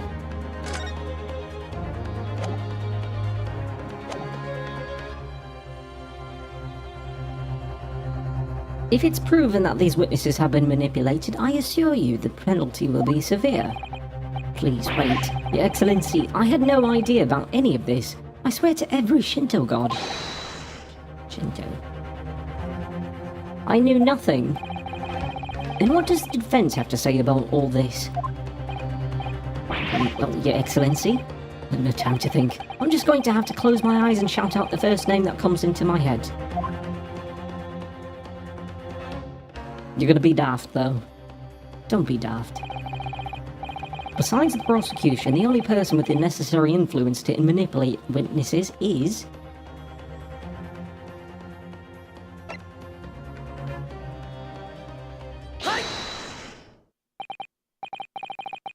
Well, surely, that would be Satoru Hosonaga-san.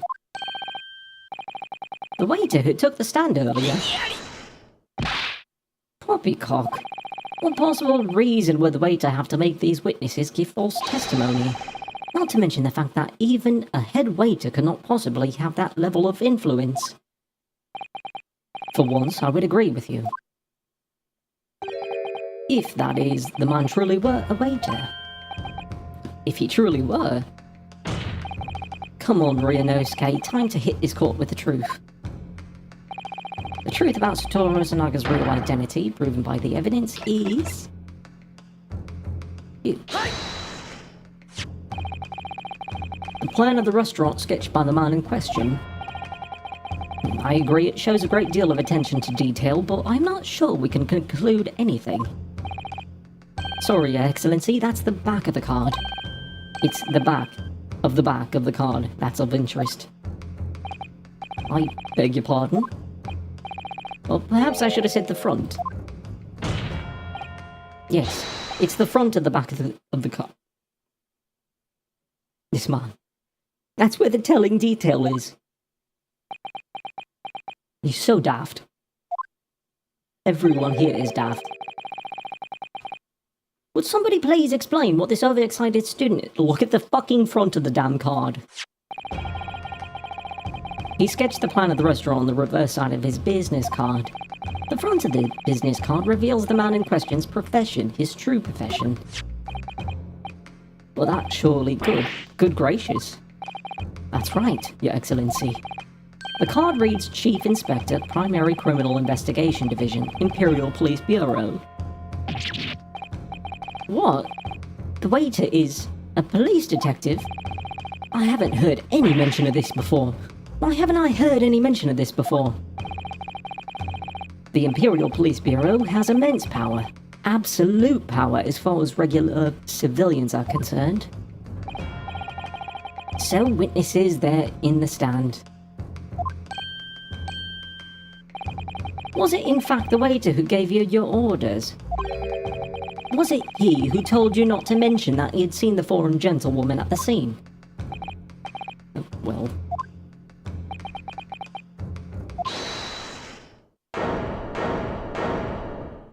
Yeah, who? Where the fuck did you come from? Inspector Hosonaga? I was worried something like this may happen. The moment you asked me to submit my sketch as evidence, I realized it was a possibility. Okay, yeah, we already see what happened before.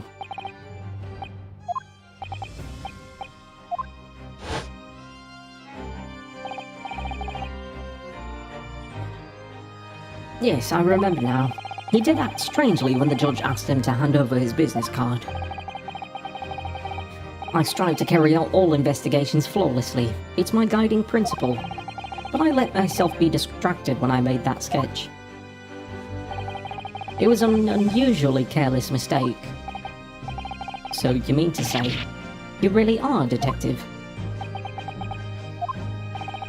But why would a detective be working at a restaurant waiter, as a restaurant waiter? Ah, of course, your salary must be...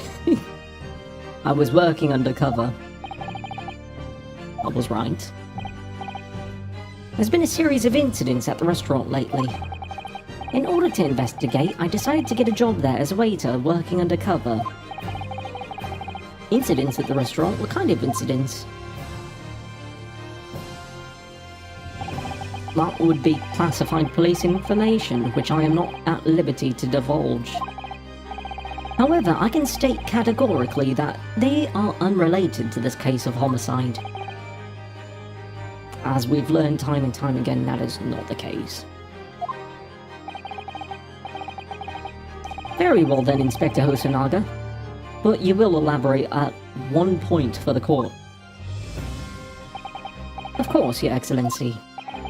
We have just heard new information from the two witnesses beside you. That at the time of the shooting, there was in fact another person present at the victim's table. If that is indeed true, clearly you would have been aware of this person's presence, having served at the table in question. However, your testimony did not allude to this other diner. Therefore, I am led to assume that you, in your professional capacity as a police officer, require these witnesses to be in agreement. Will that be correct? Fucking tuberculosis. Everybody cover your nose and mouth. There's a fucking baby next to you and you have tuberculosis. How is this not worrisome? Correct, Your Excellency. Unbelievable. As I suspected. This is stupid. Wait. As soon as I heard the gunshot, I ran out to the kitchen to see what had happened. The victim had sat slumped in his chair, and beside him, gun in hand, stood the accused student. Sitting opposite the victim at the same table was a young lady whom I guessed to be an Englishwoman. So the truth comes out. I immediately sealed off the restaurant and reported the incident to the Bureau. It was then that I received some special orders.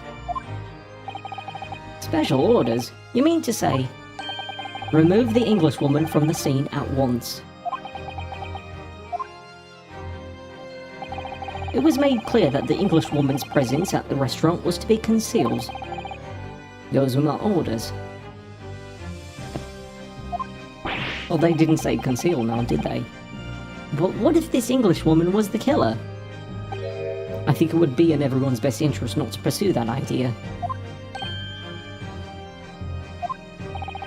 Okay. The Empire views the friendly terms of its relationship with Britain more highly than anything at the moment. An English woman has been murdered on our... An English man has been murdered on our soil. To name an English woman as the primary suspect...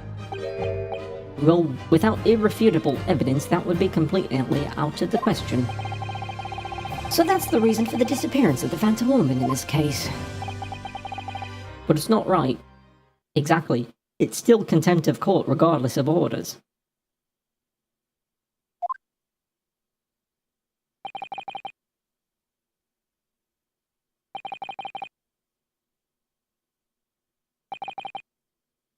Is somebody going to say something?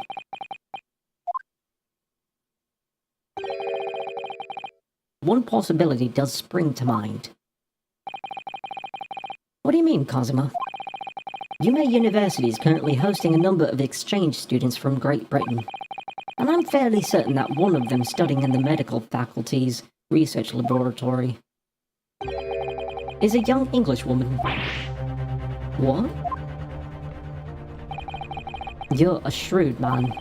I can see why you're the chosen candidate for the overseas study tour. You mean...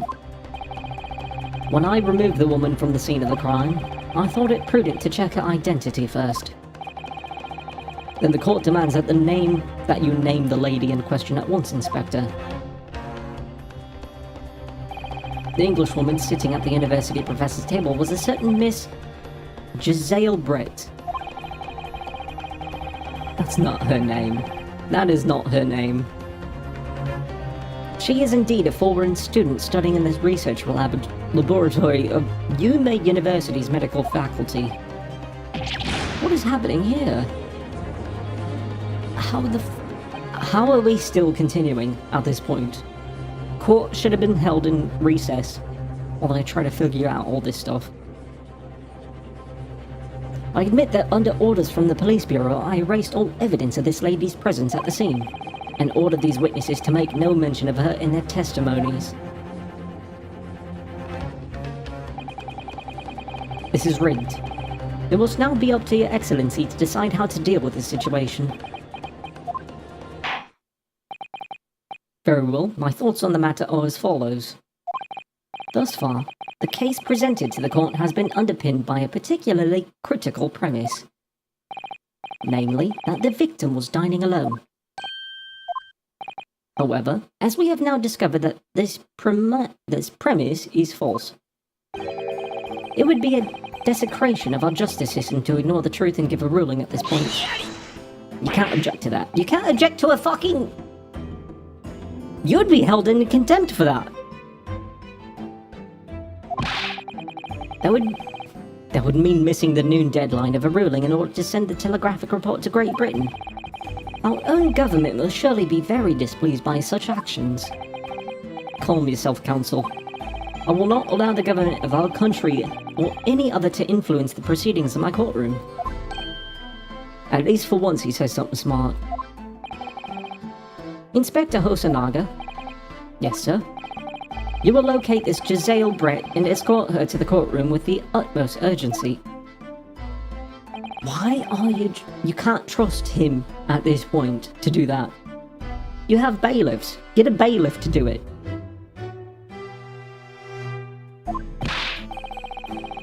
But that means you'll be going against the special orders you were given from the police bureau.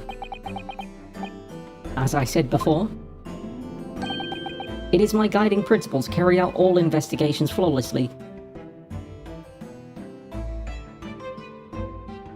But about that, you've already... You know what? No, not gonna bother.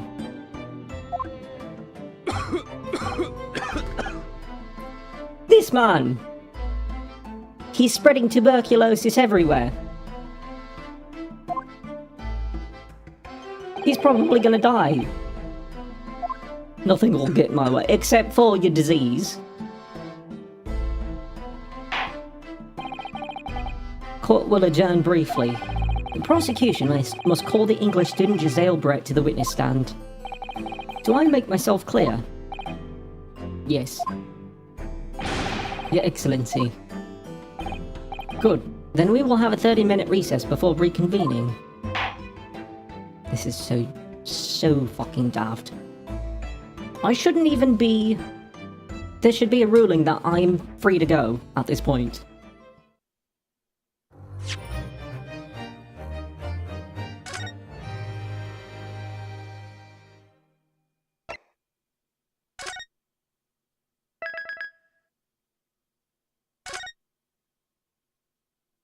Ridiculous.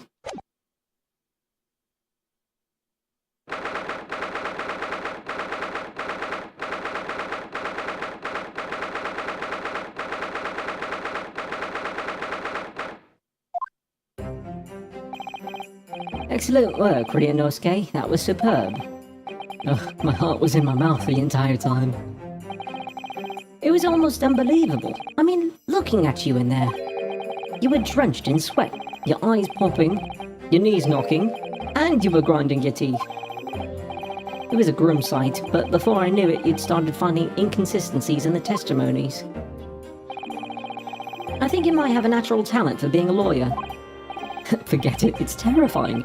If I get through this, I don't ever want to see the inside of a courtroom again. Anyway, it looks like we've exposed your phantom lady at last. Miss Giselle Brett, a student from Great Britain, is she? That's what I was trying to tell everyone from the start. Dr. Wilson wasn't alone. There was a young woman with him, like I've been saying all along. Yes, you have, haven't you? I might not be overly confident in the courtroom, but my powers of observation are one thing I am sure of. Yes, I could see that. So, about this young gentlewoman. Thanks to our detective friend, she was hastily escorted away from the scene, it seems. Did you see what happened with that? No, I didn't see any of it. I was just on my way out of the restaurant myself. Then on the floor next to Dr. Wilson's table, I noticed there was a gun lying on the floor, and just after I bent down and picked it up.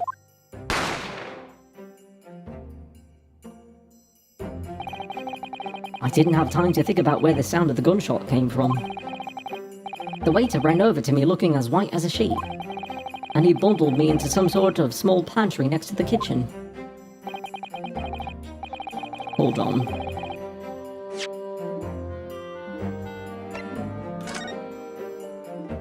There is no small pantry. It's exit kitchen, that's it.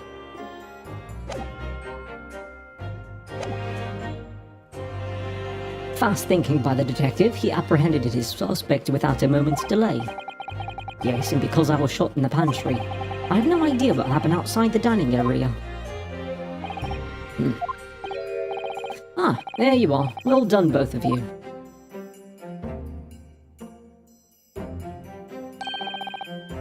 Professor Mikatoba. Well, it seems I was right. The pair of you make an outstanding team. You've exceeded my expectations, I have to say. Yes, it seems you planned this from the start. You arranged things so I wouldn't be able to act as a lawyer in this trial.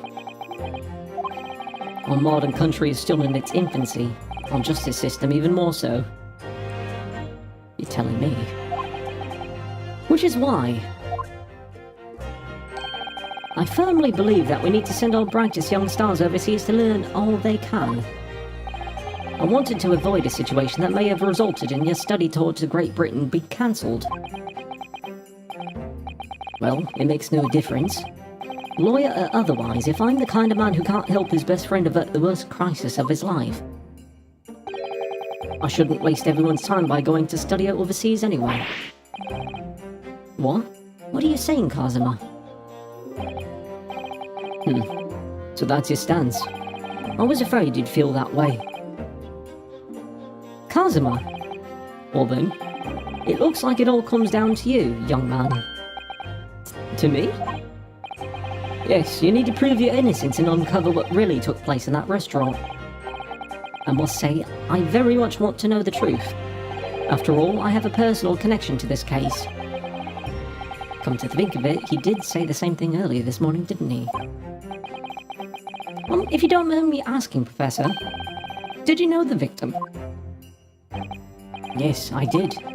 As you're probably aware, Dr. John H. Wilson was a visiting professor from UMA.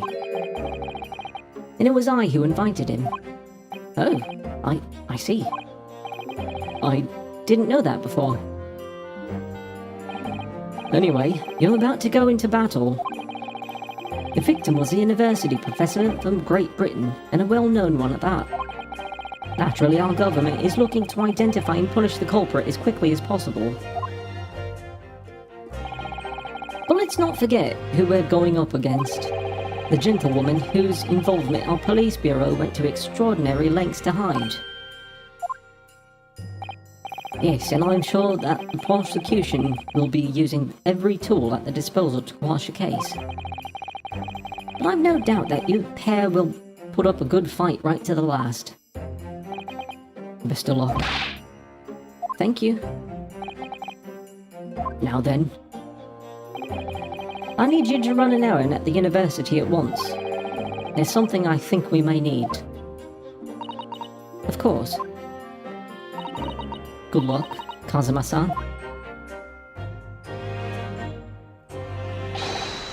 Defendant Naruhodo. Court recess is over. Please make your way back inside the courtroom at once. It's time. Let's go back to it, partner.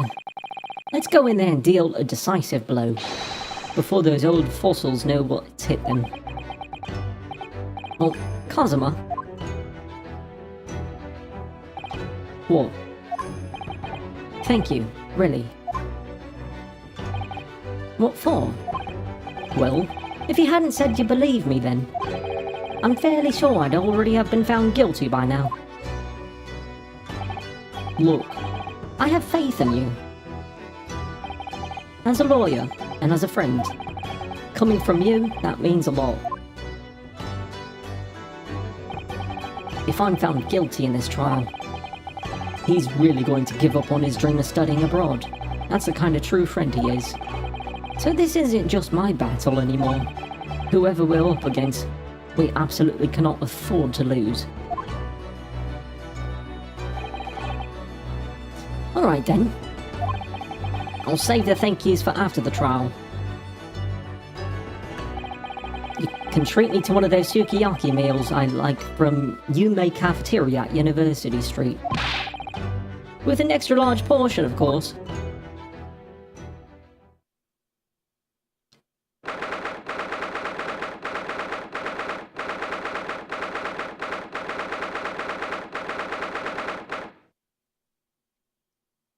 Hold on.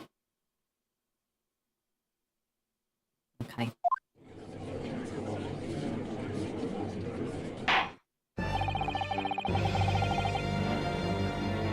The court hereby resumes the trial of Ryunosuke Naruhodo. Prosecutor Aochi, have you managed to subpoena the witness? Yes, Your Excellency, against all odds. And thanks to a certain young stripling, the prosecution is now under rather painful scrutiny from the government. Why are you apologising? Let the government scrutinise, that's the job. It's nothing to worry about. It's highly unlikely that the good relations we forged with Great Britain will emerge from this trial unscathed. Will you still think it's nothing to worry about when the new treaty breaks down our nations and our nation founders? Again, terribly sorry. If the friendship between our nations really is so fragile, then the treaty isn't worth the paper it's written on. You really have nothing to worry about, Ryunosuke. What do you mean? A secret trial, anxiety over some foreign government's opinions, a bungled investigation, missing witnesses? Is that what our nation's justice system is? Is this the Supreme Court of Japan or of England? I mean... At least the ones in England, there's a lot of shouting competitions and it's fun to watch. Shut up, you jumped up rookie boy. You and your friend know nothing of the situation our nation finds itself in. This is ridiculous. Oh, for fuck's sake. Alright, bots. Get rid of the bots. Okay. By aligning ourselves with this great world power, we'll become strong. Diplomacy has never been more critical. Steady political maneuvering is what will secure our futures. I won't deny that I'm no expert, I'm just a student. And one who could arguably study harder to... yeah. But standing here now in our Supreme Court, there is one thing that I feel very strongly. A country that fails to uphold the truth in its justice system is a country with no future at all. I can't even comment. Well said, Renosuke, despite the wide-eyed look of terror. You little brats! Thank you, Counsel. The court is in the pinnacle of our nation's justice system and exists solely for the pursuance of truth. With that in mind, this trial will now resume with the next witness taking the stand. The visiting student from Great Britain, Miss Giselle Brett. Yes. Your Excellency, did you just bonk? What? Why would you bonk? Oh. Whoa. Okay, that's gaudy as hell. I've seen in my time plenty of women dress gaudy like that, but not like that is too much of an extent. Well, what a delight it is to welcome such a fine gentlewoman to Japan, and from such a distant land. Tea, somebody bring English tea. In England, no discussions can take place without tea. Is that true? No idea. So, could we possibly trouble you to state your name and occupation for the court? Of course. My name is Satoru Hosonaga. I have been working undercover as the head waiter at La Carnival, but my Yes, we know about you. Where are your manners? In England, it's always ladies first. Is that true? No idea. This is ridiculous. More importantly, a little earlier today you said something to me. You said your powers of observation are the one thing you're sure of. Oh yes, I think I did, didn't I? Yet your description of this amazing sight was simply a woman. Sorry, Renosuke, but powers of observation aside, your powers of description are sorely lacking. Guilty. So, dear lady, once again, if we may trouble you for your name and occupation, please.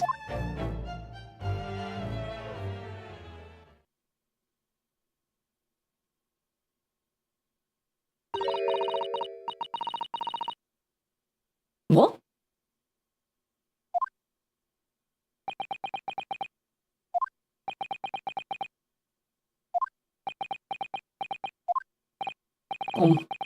I'm terribly sorry, dear lady, but what?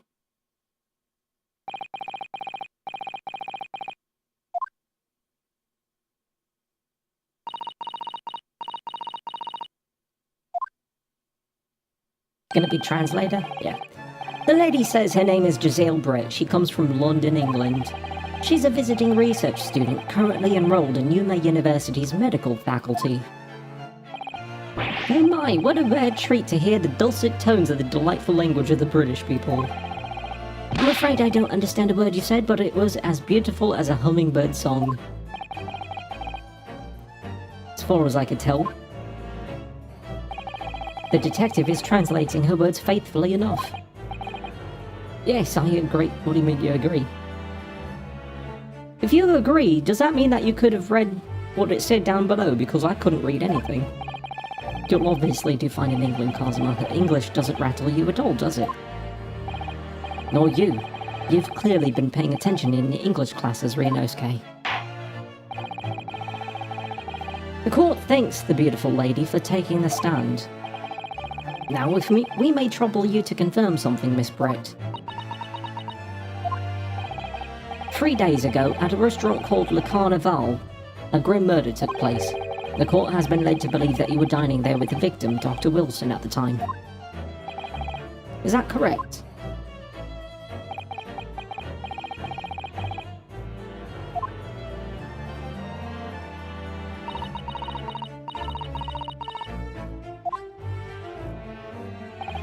She says yes. She said more than that. This could take some time. So even though she's studying here in Japan, she can't speak any Japanese?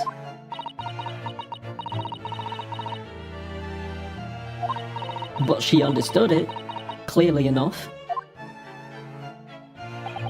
She'd like to apologize for disappearing from the scene. She says that she was due to make a presentation at the university, so she had to leave immediately. This is not right. None of this is right. Fleeing from the scene. Interesting, when you're the one who engineered her escape.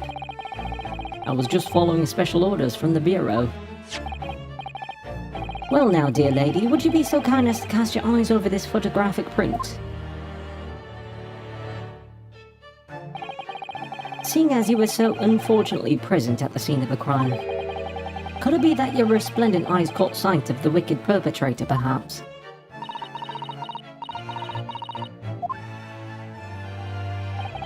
Apparently, it was a very frightening and sorrowful sight. Do you mean to say? Yes, it would appear the lady did witness the crime. The very moment when the accused standing right there in this courtroom shot the victim in cold blood.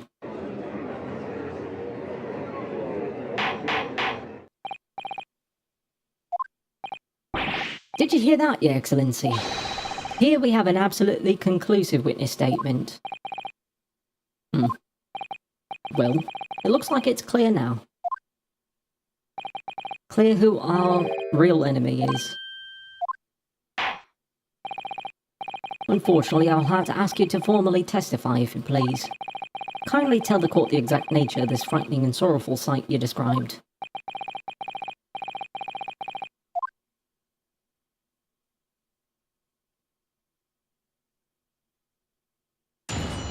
How's this gonna work?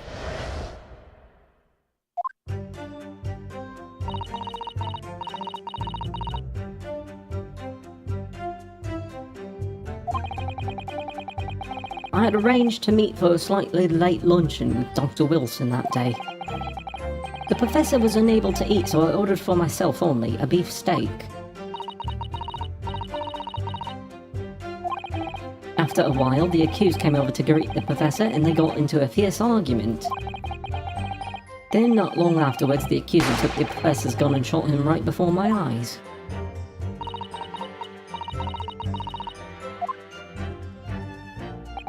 I don't carry a gun myself, so obviously I couldn't have been the culprit.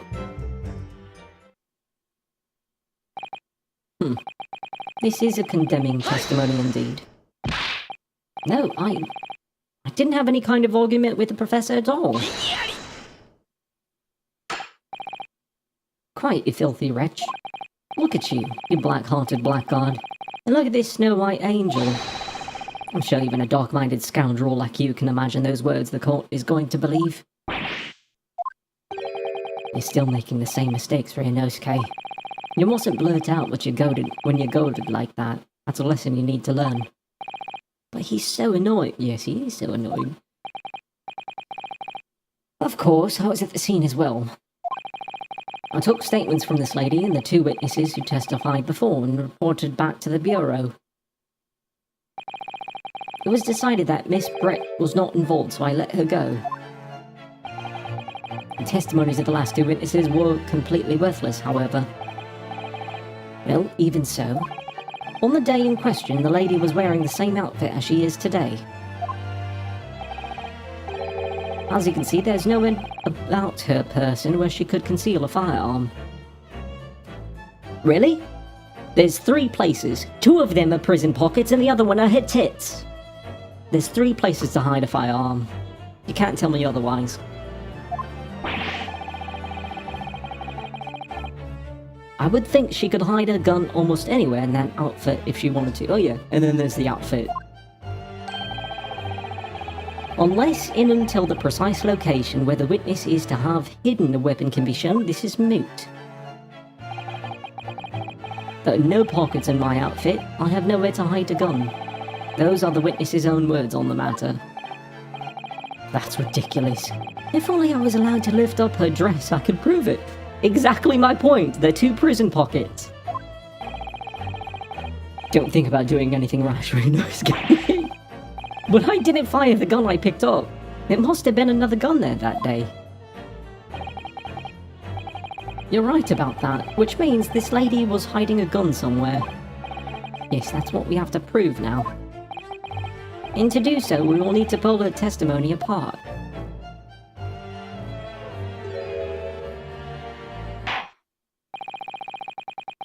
The defense may now cross-examine the witness. Oh, yes, Your Excellency.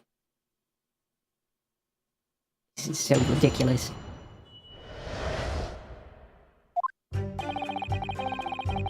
Out of range, blah blah blah. We're gonna press everything. After 2 PM, in fact. That's really quite a late lunch, isn't it? You don't keep up with the latest fashions from Britain, do you? Late luncheons are in vogue, isn't that right? That's not... No. Oh. A decisive English no has quite a sting to it. The gentlewoman is currently working in the victim's research laboratory, it seems. So, it was apparently a daily occurrence that they would lunch together. But on the day in question, the victim had another appointment at the clinic first. Yes, which we can prove from the medical report card that was submitted as evidence earlier. That's right. Miss Brett and the victim went to lunch following the victim's treatment, which is why it was so late. Yes, yes. It all makes perfect sense. Such wonderful logic. What a shining example of English intelligence this fine gentlewoman is. So you both arrived at the restaurant. What happened next?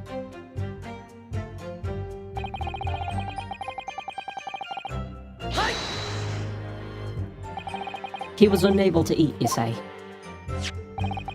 And that was because he had a tooth removed at Hotel Clinic, correct? That's right. You're supposed to actually check with the witness before answering. Was Miss Brett aware of that fact? Seems so, yes. She'd heard that the professor was to have some dental treatment. So that would mean that it was you who ate the steak pictured here. Isn't that right, Miss Brett? That's right, yes. The print you have there shows the table exactly as it was left after the horrifying events. Dear me, what a harrowing experience. To have travelled to a distant island on the far side of the world and be embroiled in such a tragic incident. Have no fear, my dear lady, I swear I will crush the evil fiend that has subjected you to this terrible plight. So the victim, Dr. Wilson, had nothing to eat or drink at all. That's right, other than some carbonated water. Just water. Yes, the professor was unable to eat, but he had been given permission to drink water. So, the problem is, if you lose a molar or have it recently extracted, you can't have carbonated beverages either, because the blood that coagulates in its place of where your tooth was can fuck up from the carbonation, and then it'll start bleeding again and cause more issues. So I don't believe that.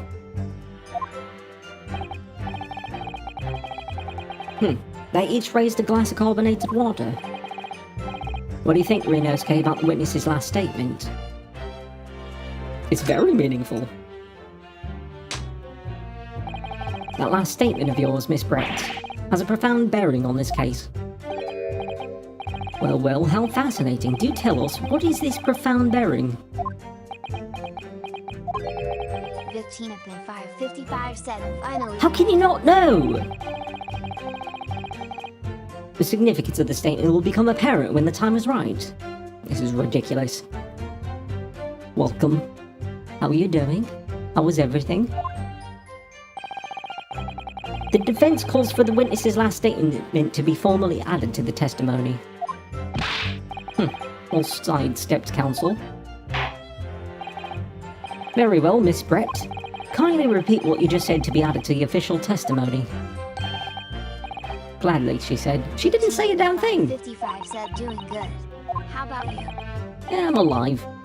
A little annoyed by this court system. Everybody here is dense as hell. That was brilliant, Cosmo. I'm going to remember that one. Which one? The significance will become apparent when the time is right. I could really use that phrase. I'd hope there are some more useful tips you're picking up from this experience than that, Ryunosuke. God, he's so cute. I love that man. I ordered a beef steak for myself and the professor, and I said cheers over a glass of carbonated water. We're gonna keep pressing. We're gonna press everything. So both you and the professor drank this carbonated water, did you? 15 up in 555 said I like that lady's hat. It's so gaudy. If they're supposed to be from Edwardian period, which is what I'm assuming this whole place takes in, that's not what they wore. I mean, yeah, it was gaudy. They wore gaudy things, but nothing like that. That's extravagant. That's like dinner party type things. Socialite events. Being the waiter, I poured the 2 glasses myself. I clearly remember doing so. Except you're actually a detective. How's it going, 15 up in 555? And the beefsteak. That was for you, Miss Brett. Hold up a second, because I'm still having issues with... 15 up in 555 said that Ryu guy is cute too. Yeah, I like him.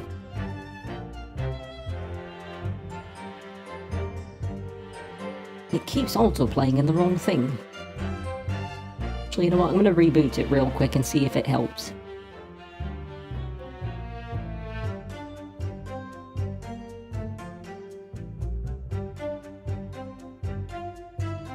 Where is it? There you are. Oh, damn it. I didn't do it right. We're gonna be without audio, probably. Oh, maybe not.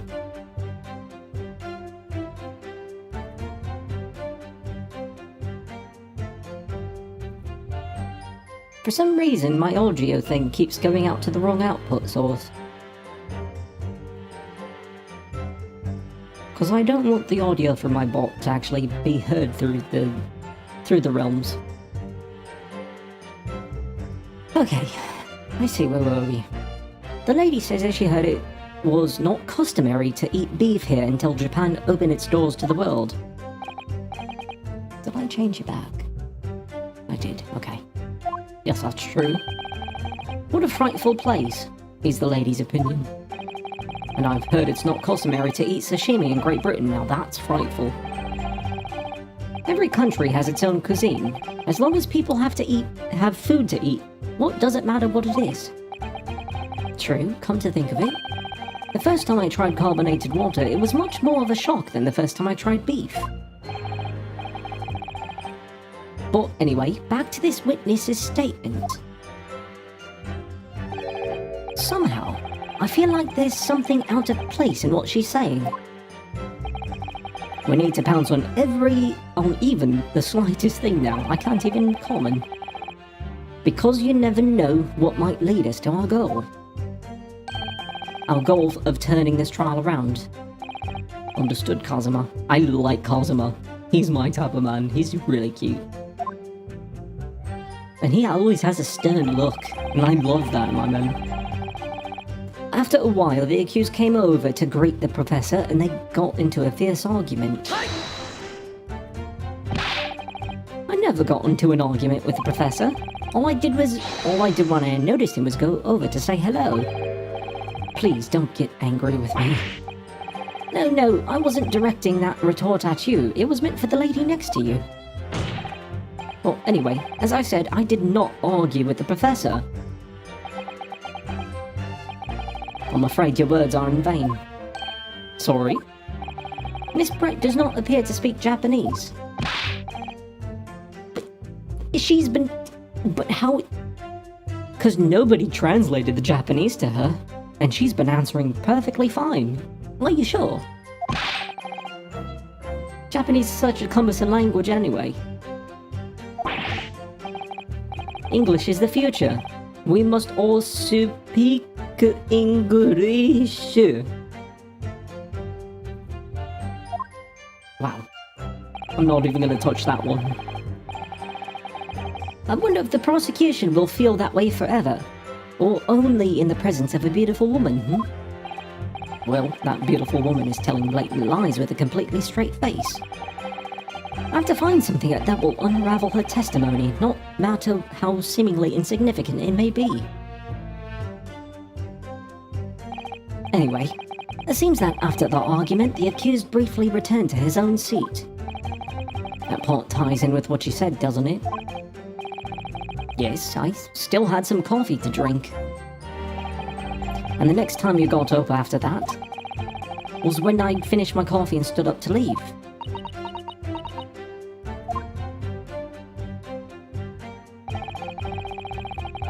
Then not long afterwards, the accuser took the professor's gun and shot him right before my eyes.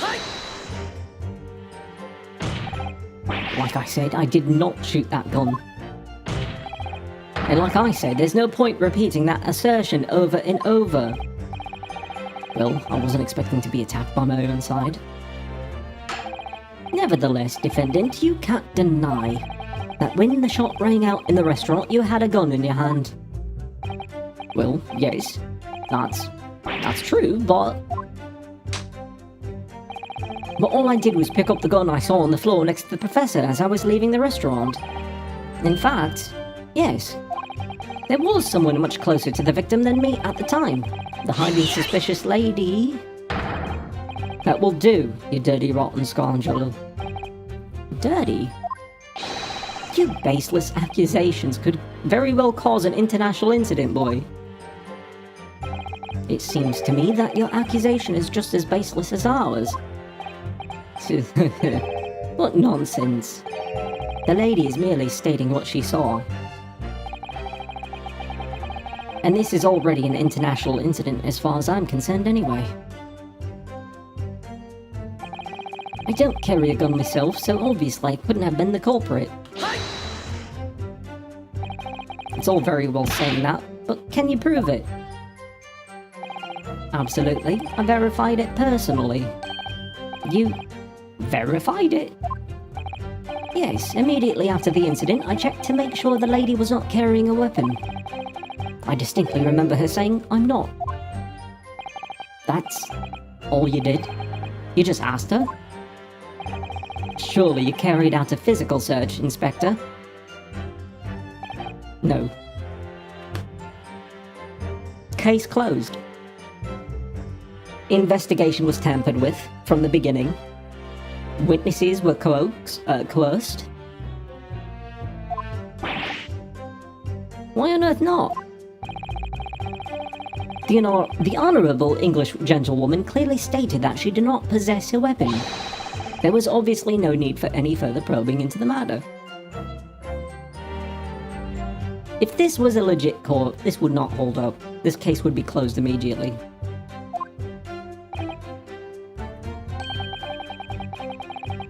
This is ridiculous. Or there was no permission given for any further probing into the matter, perhaps. Think what you will, but if you're going to continue with this preposterous claim that the refined lady was concealing a firearm, the prosecution demands that you support your assertion with facts. In other words, who wants evidence? Okay, let's look at evidence. I know we don't have anything, but she has 3 prison pockets in a gaudy-ass fucking clothing wear. I think that's reason enough for her to possibly hold a weapon. Somewhere. 3 prison pockets. Sorry, 2 prison pockets and her tits. Come on.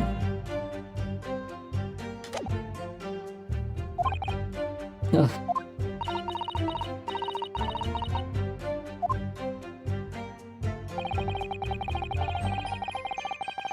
The lady wishes to point out that, of course, she wanted to stay and assist with the investigation, but she was in a hurry to give a presentation to the university, so she was compelled to leave.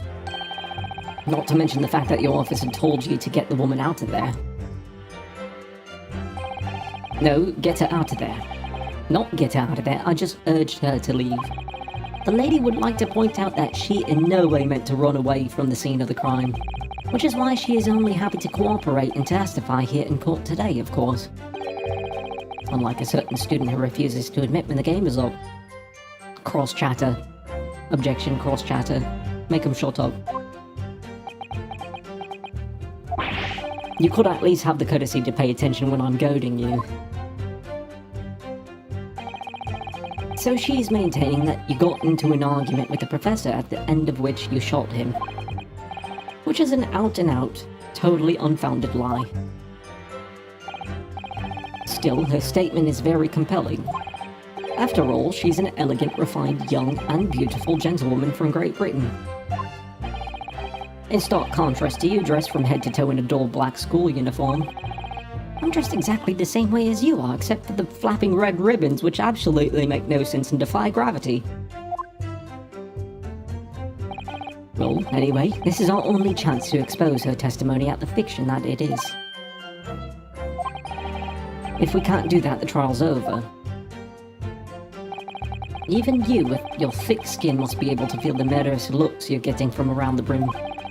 Only too well. I feel half dead already. And the fact that I can't see a single inconsistency. I've seen 2 inconsistencies. How can you not see one? The first thing to do is to I did that. Yeah, it did. Can we move on?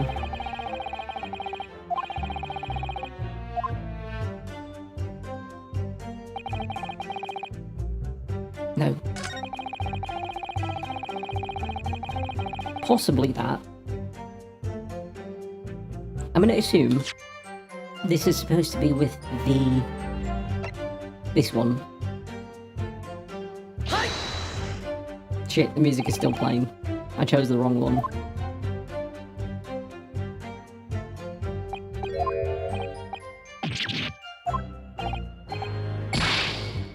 God damn it. Is it the other picture?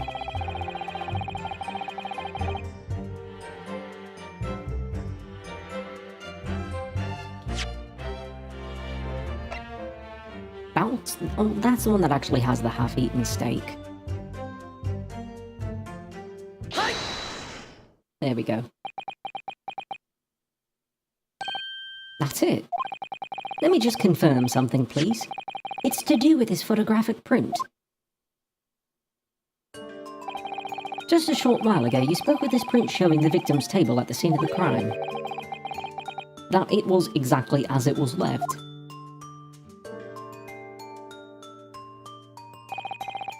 That is correct, the lady says. Well, that is... It's odd. Very odd. Dear me, what's odd is the defense's inability to express itself. Ugh. Renosuke, what is it about the print that looks odd to you? Well, obviously, it's the cheers. The cheers? Miss Brett just told us that she and the professor said cheers over a glass of water. But if that's true, there should be 2 glasses on the table, not 1. Ah. You're quite right, Counsel. There's only 1 glass pictured here. Are we supposed to be impressed by this nitpicking over minutiae? What possible difference does the presence of or absence of a glass make on the case? Minutiae, you say? Could it be that the detective here removed a glass from the table to conceal the lady's presence? Of course not. I would never do something so reckless. But you already tampered with fucking... everyone. But there should have been 2 glasses on the table. Why are you going to try to tell me you can clink with only 1? You're quite right. I certainly took 2 glasses to the table.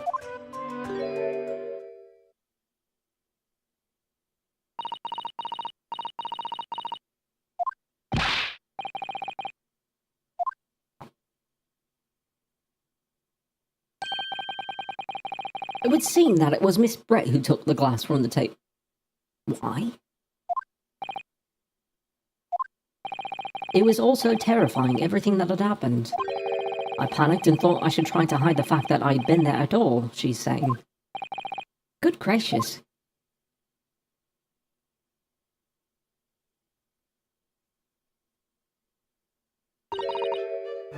Sorry. There. As I assured the court before, this is of no consequence at all. Oh, please. We must remember that this student had just murdered this lady's luncheon companion before her very eyes. Who could blame her for concealing a glass or 2 in her state of disarray? That's absurd. Oh, really? So do we take it that you are now going to accuse this vulnerable, young and beautiful woman of mischief? Yes, actually. No, this can't be put down to mischief. I'd like to know exactly how the lady took the glass from the scene.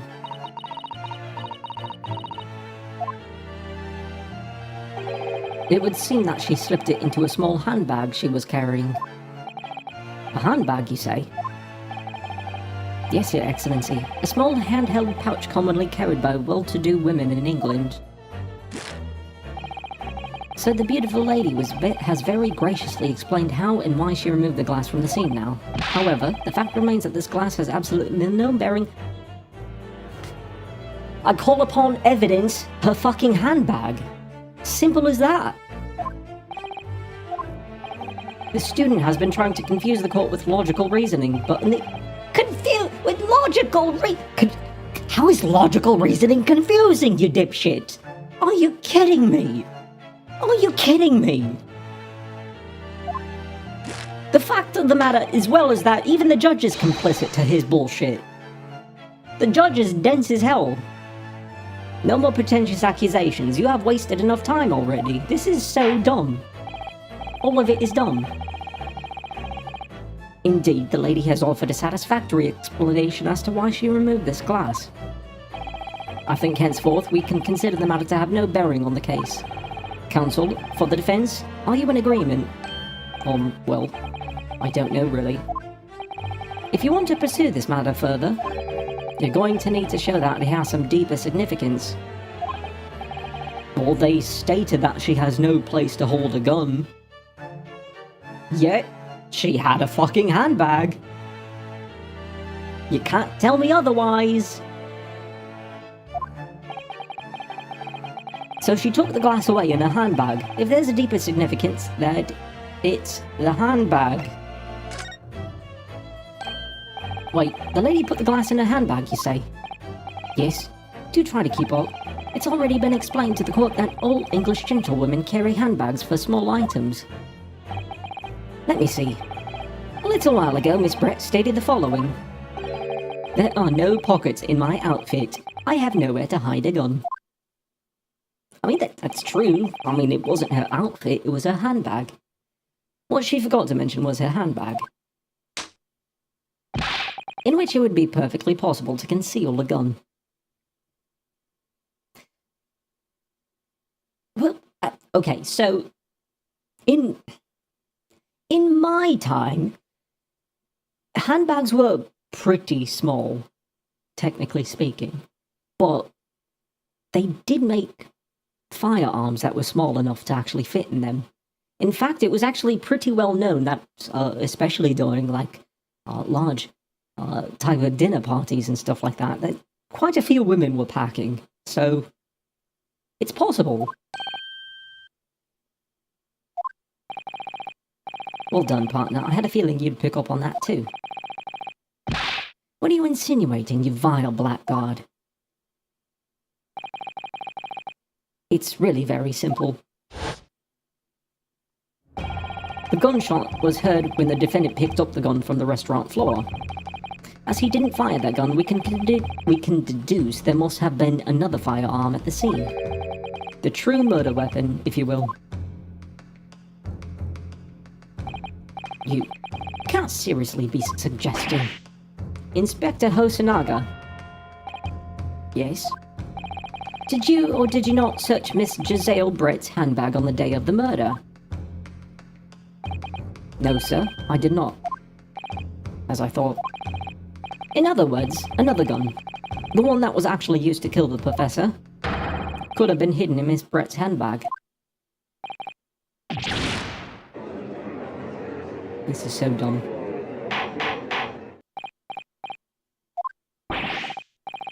What is the meaning of this, Inspector?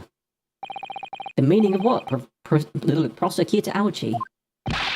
Why on earth did you not have the lady open up her handbag and show you the contents at the time? Thanks to your bungling incompetence, now she has to endure these uncomfortable accusations. Brilliant work, partner. Now we have a chance to expose the real woman behind the mask. Do you think so, Kazuma? Tuberculosis! Cover your mouth! Cover your mouth and nose, don't breathe it in. Well, what a sorry situation. Clearly you have no faith in the police.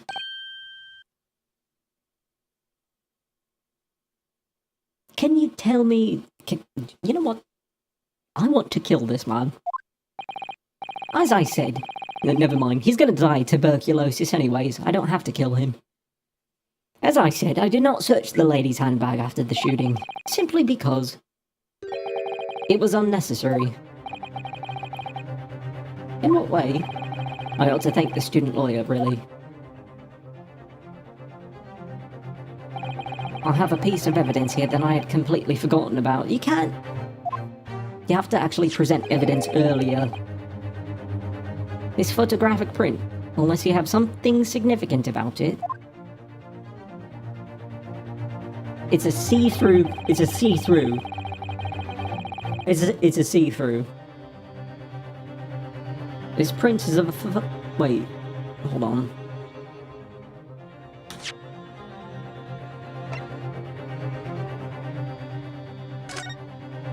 The chair has been moved.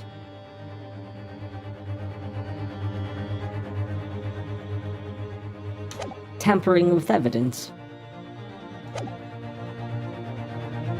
This print is of a photograph that I thought would be prudent to take immediately after the shooting. As you can see, it clearly shows Miss Brett's handbag. Well, I never. You can see right through to what's inside. That's right. Apparently, meshwork bags like these are at the height of fashion in London at the moment. Not wrong. Easy to steal from, too. So the contents are clearly visible. Exactly. So there was no need to search the lady's handbag. If there had been a gun inside, it would have been immediately obvious.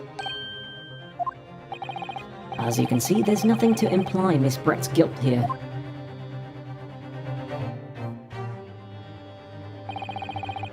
Thank you for helping to prove that, Naruhodo-san. Okay.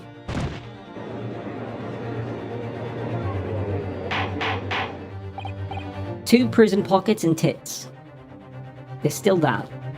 And also, quite commonly, in most wardrobes worn around the time period, they actually had hidden pockets in the arms, so you could actually put your hand inside of the arm sleeves and pull out something.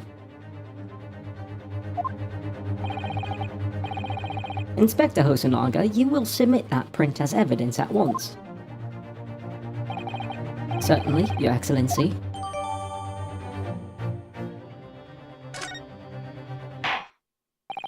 I think you've had long enough to cross-examine the witness counsel.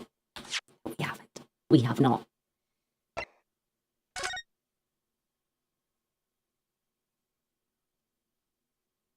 Exactly. All of this is bullshit. Also the fact, look at here. I also noticed this immediately. It's a burn mark. Not just that. Oh, look at this. Weird how it fits so perfectly, right? Strange indeed. This is fucking ridiculous. This is fucking ridiculous. This case should have been closed ages ago.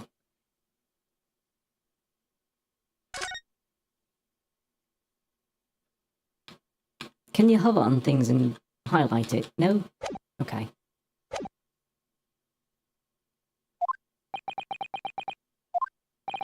The court has now been shown considerable evidence. As the photographic print just submitted into the court record appears to have no further significance. How am I the only one that's smart here? Me and Kaza.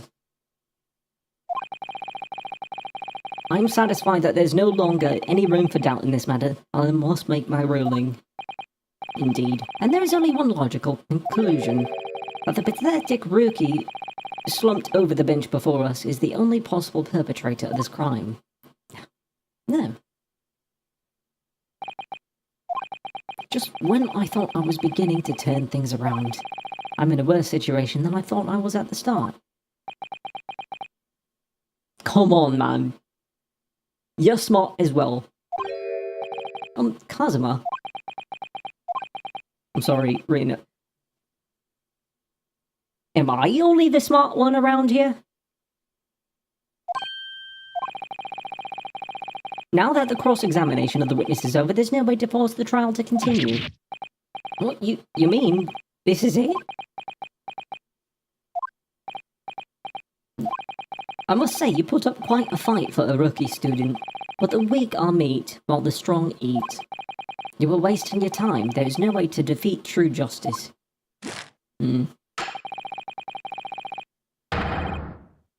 The fact you could chew onto your heart's content from the inside of your cell. This can't be happening. Am I really going to be found guilty of a crime that I didn't commit? And Kazuma, his dream of going to study in Great Britain will slip through his fingers. Kazuma, what? Is there really no chance now of turning this trial around? You heard the judge. There's nothing about that last photograph the detective produced that we can contest. Actually, yes there is. There's several things. Which means there's no basis on which we can argue for the trial to continue. I will now proceed immediately to the ruling. It seems we will be able to report to the British government on time after all. That smug little... Rinosuke Naruhodo, having considered all of the evidence placed before me, I hit that. Good boy. Wait, Your Excellency. Rinosuke. I don't think you can rule on this case yet. This amateurishness is getting tedious. When His Excellency deems that the trial is over, he gives his ruling. That is the most basic protocol of the courtroom. Your Excellency, just a moment ago you said this. As the photographic print just submitted appears to have no further significance, there is no longer any room for doubt in this matter, and I must make my ruling. Now that means that if there was a problem with the evidence, some significant detail I mean, then ruling on the case at this time would be out of the question. This is a blatant straw clutching. Look at this photographic print. All it shows is the handbag the gentlewoman was carrying on the day in question. There could be no problem with this evidence. You'd better know what you're doing, Reno. I thought you were cute. I thought you were on my side. But now you're being a prick. And dense. And I don't like that in a man. I understand your objection, counsel. Certainly the new evidence submitted by the detective has not undergone the court's scrutiny. However, I fail to see how you can glean any new information from this handbag. My thoughts exactly. Really, the prosecution is becoming tired of this rookie's desperate wheezes. Yes, I am desperate, but this isn't a wheeze. There's something about this photograph which just doesn't seem right. If only I could put my finger on it. Everybody's dense. Very well, I will grant the defense one final opportunity. But be warned that if I am unsatisfied by a response here, the trial will be over with immediate effect. Do I make myself clear? Yes, Your Excellency. So, take another look at the photographic print Inspector Hosonaga submitted before. You will identify for the court where in this print we see the significant detail to which you have alluded. Easy peasy. Right here. Look at this, here. There's a very unusual mark on the victim's wrist. This is baby shit. Exactly. This is baby shit. Anybody could do this.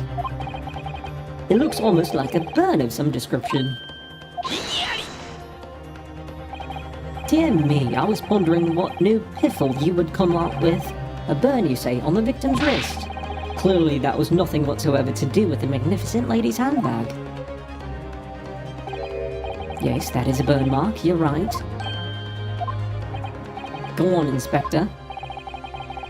The police coroner also noticed that when he was performing the post-mortem examination, it was deemed unrelated to the cause of death, so he didn't note it in his report. What kind of fucked up medical bullshit? You always put down marks. This isn't an ouchie thing. This is not an ouchie thing. This is terrible policemanship. From the coroner to the police work, we have the police investigate, the lead investigator, no doubt. Actually, not no doubt, just already confirmed. He had two other witnesses that he tampered with. He paid them off to shut up. Oh my god, this is ridiculous. Like, we shouldn't even have to be here. Shouldn't have to be doing this. What did I tell you? In any case, we have no idea when the victim suffered this burn, do we? And no possible way of knowing either. Actually, yeah, we do. The more I look at it, the more I find myself intrigued by the curious shape of this mark. Actually, if you look at the positioning of it, that would mean that he would have been facing off to the side of the table, actually. However, as Prosecutor Algie points out, unless a firm connection to the case can be shown, I cannot allow any further time to be spent on the precise details of this burn. Actually, now that I think about it, he would have had to have been standing at the time. He would have had to be standing up and reaching out, and then he burnt his arm.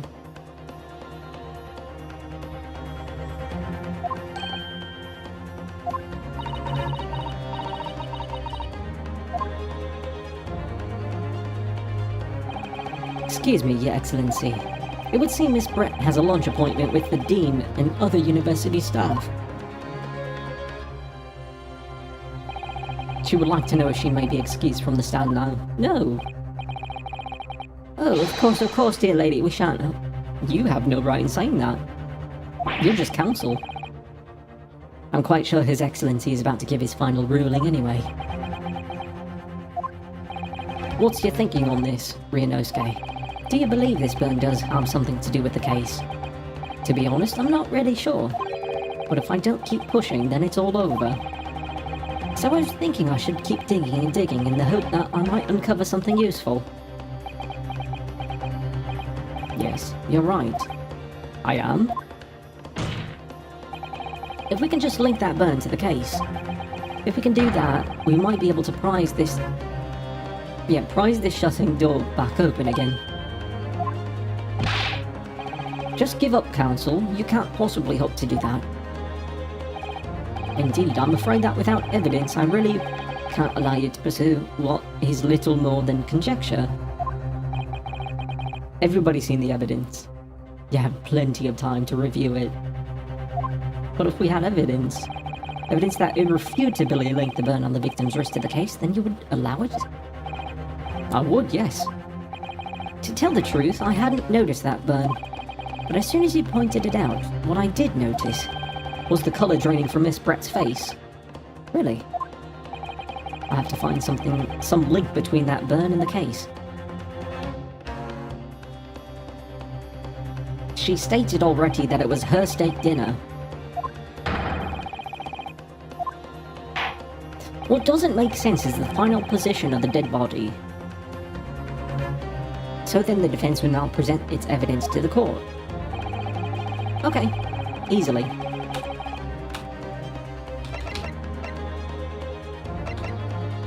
This one shows it. What's this, counsel? Yet another print. Yes, Your Excellency. I believe photographic prints are an amazing invention.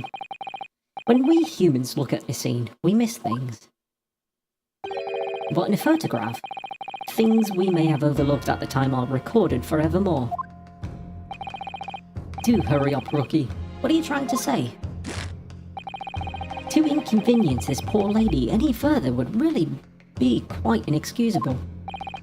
Actually, we may need you to stay with us a little longer, if you don't mind, Miss Brett. You see, it's very clearly visible in this other photograph. How did the victim come to have that unusually shaped burn on his wrist? The reason is recorded here forevermore. What? How? Can't fool me with your little bluffs, boy. If that's a game, then let's see how it plays out. Show the court exactly what you mean. Come on. Come on. These people are so fucking dense. The beefsteak? Actually, the point is the metal plate the steak was served on. The plate? Ah. Your Excellency, are you alright? As you can see, there's an emblem on the plate. I would guess it's some sort of trademark of Le Carnival. Ah. The emblem on the plate. And the victim's burn are exactly the same shape. Reynoska, you genius. You're spot on. Which means the victim must have suffered this burn while he was present at the restaurant. Question is whether or not they can tell if the burn was pre-mortem or post-mortem.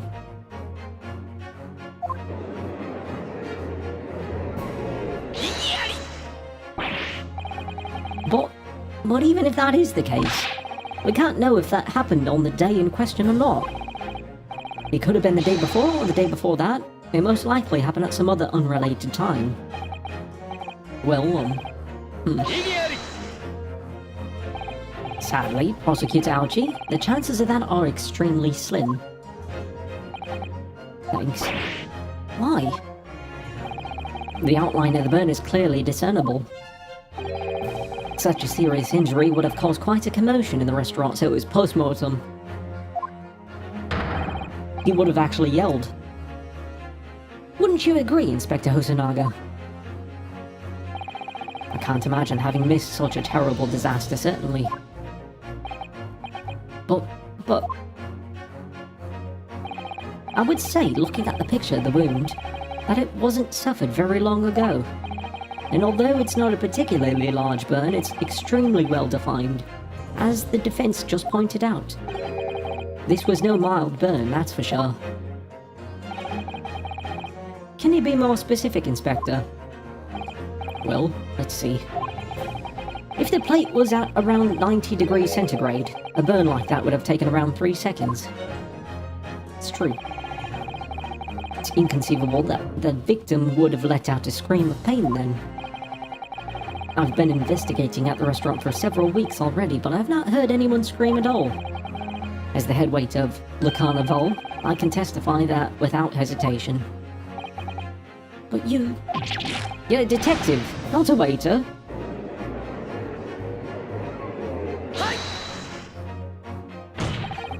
There you have it. Something isn't right here.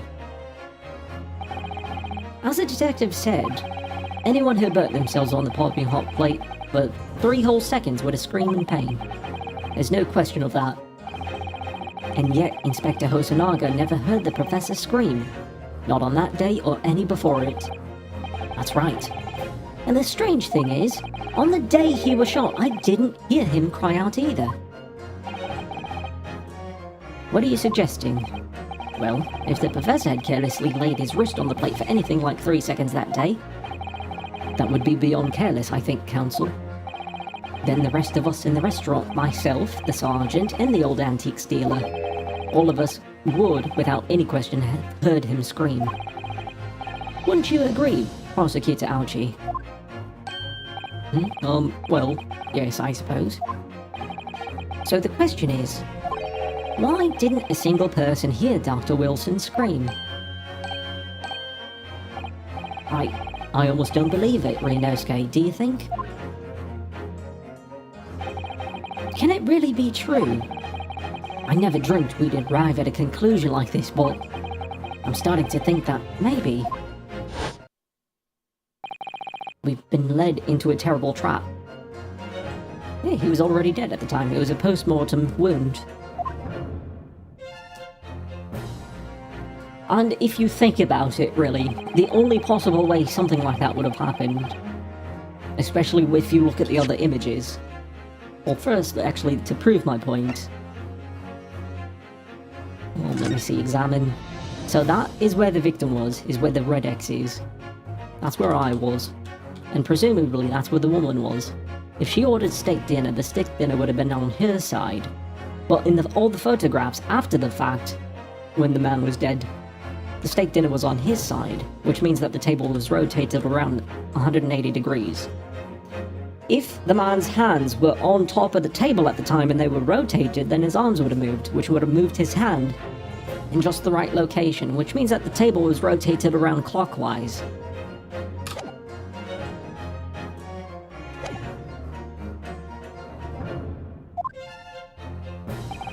On the day in question, when he suffered the burn to his wrist, Dr. Wilson was already deceased. No man could remain silent while his wrist was burning on a piping hot plate for 3 whole seconds. That's clearly impossible. Apart from one particular situation. Are you suggesting? Yes, it's the only possible. If the man was already dead.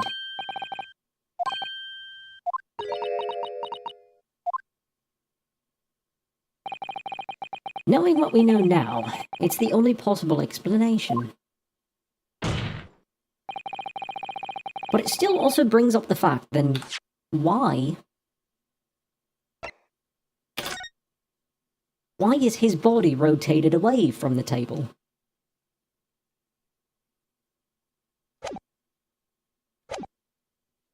When the beefsteak was brought to Dr. Wilson's table that day, the professor was already dead. That's madness. No, it's not. Logic. Counsel, please explain this absurd notion at once. The victim was killed by a gunshot. That's right. That's absolutely right, Your Excellency. This is just another ridiculous ploy by the rookie student, but clearly has no grasp of the facts. No, Prosecutor Alchi, it's you who has no grasp of the facts. I beg your pardon? As soon as it became apparent that the victim had suffered the burn while at the restaurant, this whole case was turned upside down. Or have you not grasped that yet? Your Excellency, the court must hear from this witness again. If it's true, as we now believe, that the victim was already dead before the gunshot was heard, it's highly likely that Miss Brett knew something about it. Incredible. I certainly didn't anticipate this twist of events. I'm sorry to say, Miss Brett. You will have to forget your luncheon engagement. Your Excellency. The justice system in our country may be in its infancy, but rest assured, all reasonable doubt must be dispelled before I'm prepared to pass judgment. This is so dumb. Thank you, Your Excellency.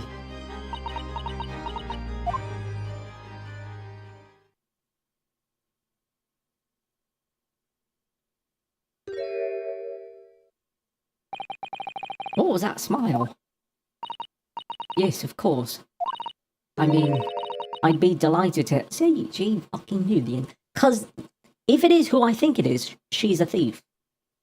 She's supposed to be a copy-paste of What's-a-Tits from the Sherlock Holmes universe. Especially if it helps relations between my country and yours.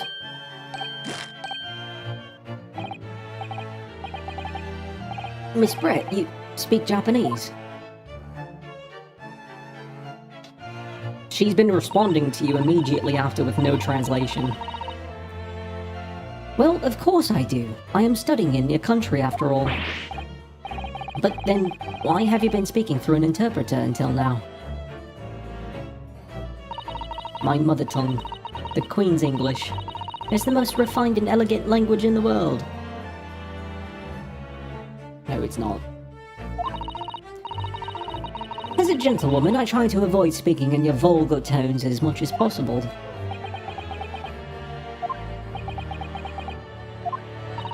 But it seems the men in this land possess none of the chivalrous virtues of English gentlemen. So I can see that I shall have to lower myself to communicating with you on your own level. Wow, what a fucking bitch. Wow. Yeah. Oh, well. You are the epitome of a true English gentlewoman. We are truly honoured by this lavish consideration you so graciously afford us. I see. In that case, Miss Brett, I will now ask you to testify in your own words about the events leading up to the death of the victim, Dr. Wilson.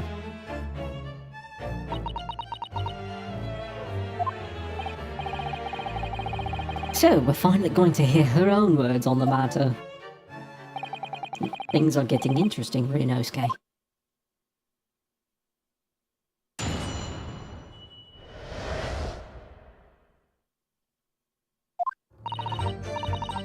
Unfortunately, I have no idea when the poor man burned his wrist like that. When the waiter brought my steak, the professor and I raised our glasses in a toast. As far as I've heard, the post-mortem report showed no other possible cause of death besides the gunshot. If there's some other way a man's life can be taken without leaving a trace, please do show me.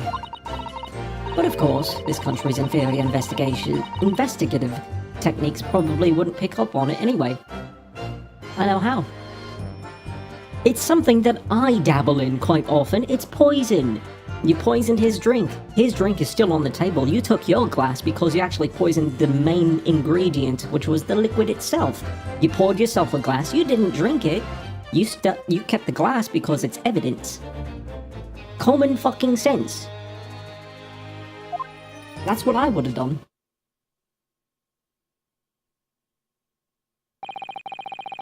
That most captivating and beautiful testimony will go down in the Supreme Court's history. Thank you.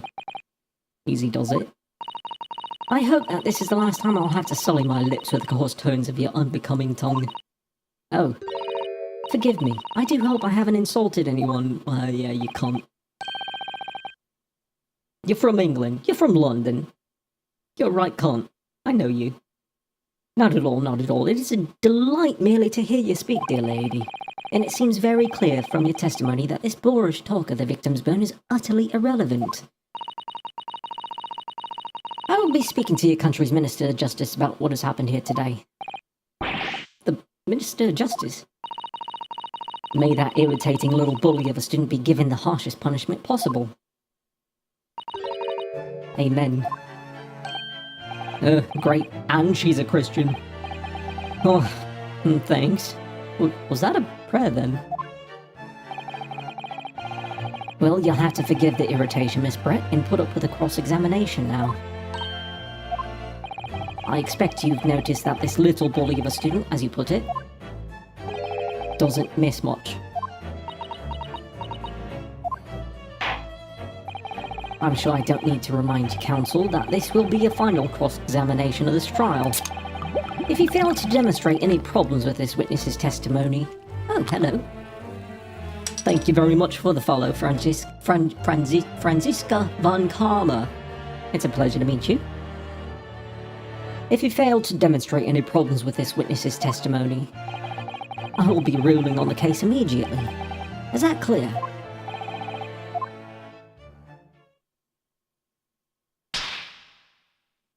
That was a bit much, don't you think? Yes, Your Excellency. Then you may proceed with your cross-examination. Oh, I often get this question. So, I saw something I wasn't supposed to see. My master didn't like it, so he took a knife to my eye. That's about it. Got it replaced, though. Unfortunately, I have no idea when the... Okay, fuck it, we're just gonna press everything. I already know how she done it. It's poison, it's clearly poison. But his hand was on the searing hot plate for at least 3 whole seconds. You can't not have noticed. Do you think so? Let me ask you something. Sorry. Ever since I arrived at this courtroom, and even still now, the fly on those unsightly black trousers of yours has been wide open. I'm sorry, you saw that? Can I see that? You can't not have noticed, can you? What? What fun. You hadn't realised? That dear lady is absolutely right. As your friend, you've embarrassed me as well as yourself, Inosuke. Why didn't you tell me? This is ridiculous. Dr. Wilson was a true English gentleman. He chose honourable silence over a vulgar scream. Can you...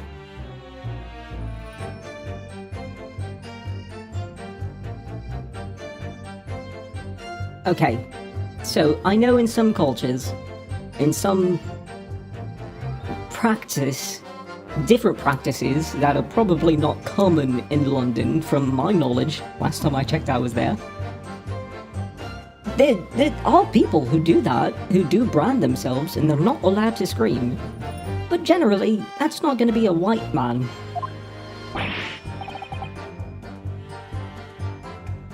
Oh yes, I think my tiny brain can. Well, I can't. Anyway.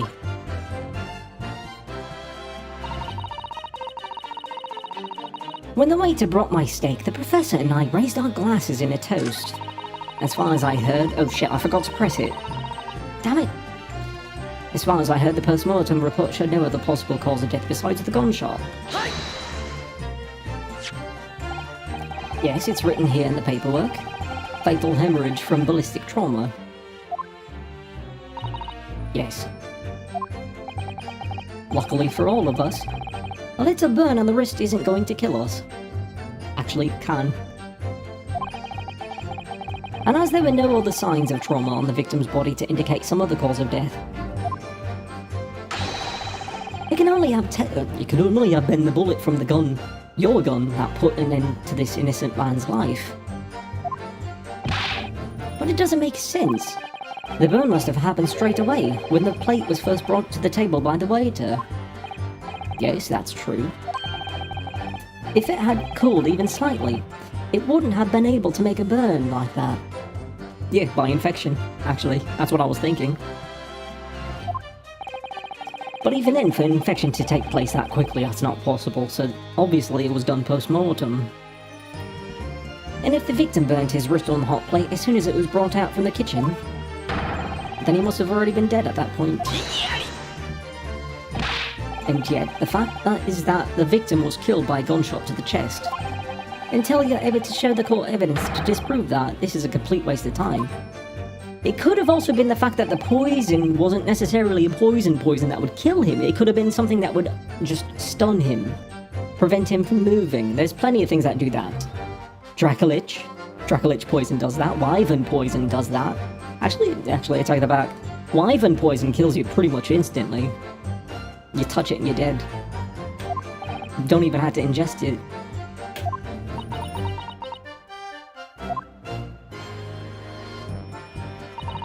If there's some other way a man's life can be taken without leaving a trace, please do show me.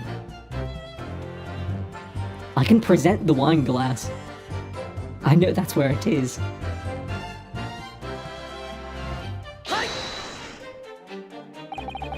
without leaving a trace. If someone is shot, or strangled, or stabbed, or thrown from a height, however a person's life is taken, there are always telltale traces on the body. Quite right, dear lady. And as our police force has thoroughly examined the body of the deceased, there can be no doubt. Can we smell his stomach content, or maybe the water? Because I bet you anything it's going to smell of almonds. And if it smells of almonds, it's poison. As I said, I've always aimed for a flawless investigation. There would be physical traces with all those causes of death, that's true. But maybe there's some other way of killing someone that doesn't leave a mark.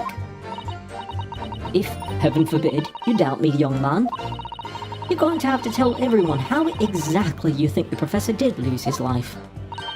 Otherwise, I'm afraid your argument falls rather flat, doesn't it? Hold on, I thought this game title was The Great Ace Attorney. I'm not an attorney at this point, I'm the lead investigator. Oh no, perish the thought, calling such a sweet young lady's innocence into question. Oh my honor, I Taketsuchi Ouchi. Okay, we'll cut down any who dare cast such aspirations. A way of killing someone that leaves no trace. We have evidence. We have evidence. I'm just gonna press on the other thing that I forgot.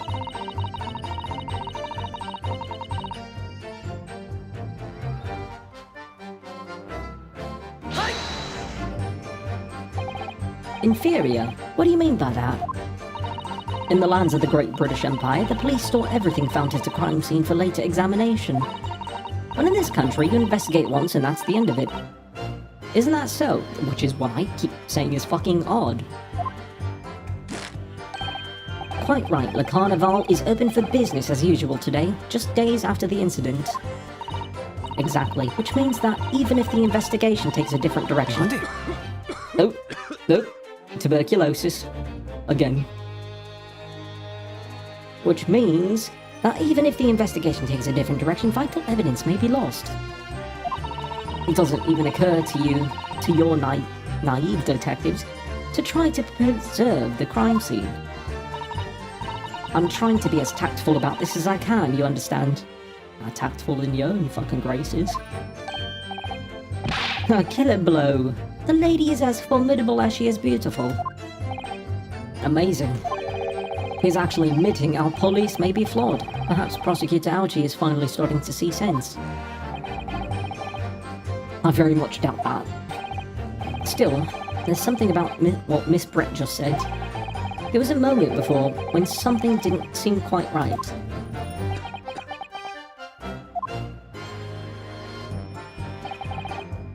What do you think, Ryunosuke? I think it's going terribly. No matter how much I press her, I'm not turning up any new information. Yes, as I suspected, she's a tough witness. We need to find a way to break her testimony, or the cross-examination will be over. But that would mean I have to find a way. There must be some clue somewhere, devils. We already know. Stop! I just need to do the other thing. Let me do the other thing. What, Ryunosuke? There is one thing I noticed. Something that's been bothering me. Bothering you? You mean about Miss Brett? Actually, no. About the person standing next to her, Inspector Hosonaga. The detective? Yes. He seemed to react a little strangely to Miss Brett's last statement. I was wondering if I might be significant, if it might present an opening, maybe. Alright, I have an idea. Try pressing her on that last statement one more time, if you think so, but this time, instead of targeting the woman herself, let's see what we can get out of the detective. Alright then. I wonder what Kazuma's thinking. I'll find out soon enough, I suppose. Once I press Miss Brett on her last statement again.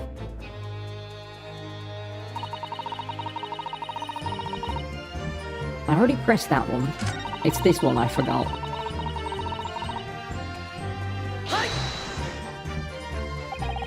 As you testified before, you were drinking carbonated water, is that right?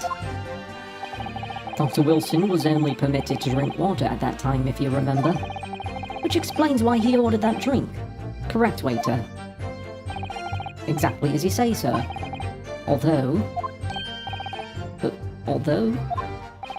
Whether or not the professor actually drank any of the water when I delivered the steak to the table? I'm afraid I don't remember that. Damn you.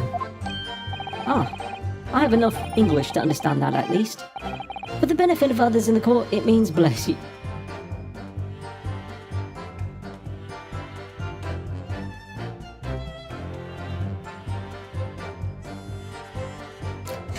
Moving on. I think it means the exact opposite. Yeah. Anyway. Okay, we can skip past this. Skip. Press.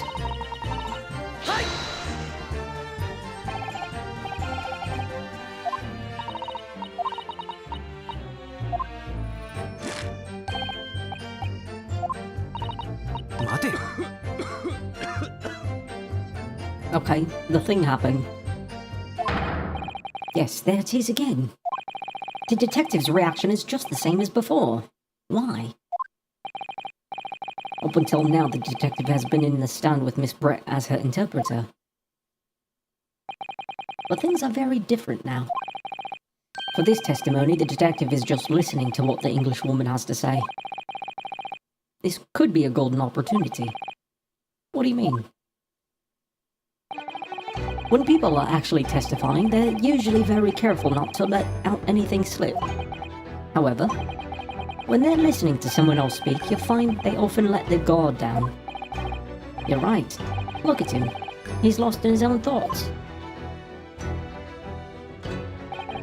It's time to pursue the man in his train of thought.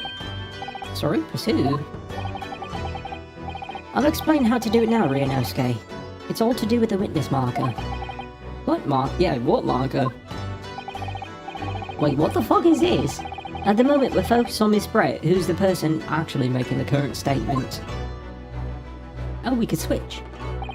But by moving the marker left and right with A and D, you can turn your attention to other people.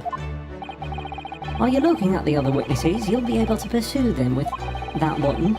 If you can catch the person at just the right time, you might uncover some new information to pursue. If you ever notice a strange atmosphere amongst the people on the stand, take a good look around. Alright then, so first I should move the marker across with AD and focus on the detective, then pursue him.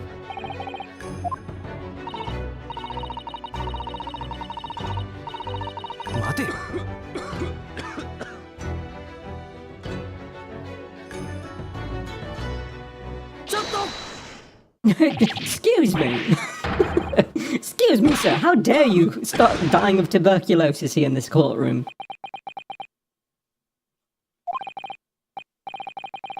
I'm so sorry, I didn't mean to shock you. He really was lost in his thoughts, deeply. It looked like you were thinking something just now, Inspector. Perhaps having heard what the lady next to you had to say. If there's something you'd like to say, please, share it with the court. What is the meaning of this? It's the delightful English woman who's testifying at the moment. If you can't find fault with her testimony, then the cross-examination should be over immediately. Oh, is that how it works? Absolutely not. The detective is in the stand, which makes him a valid witness. Yes, not to mention the fact that he's intimately involved in the case. And tampered with it on several occasions. Inspector Hosonaga? Yes? Do you have something to add in relation to the statement just made by Miss Brett?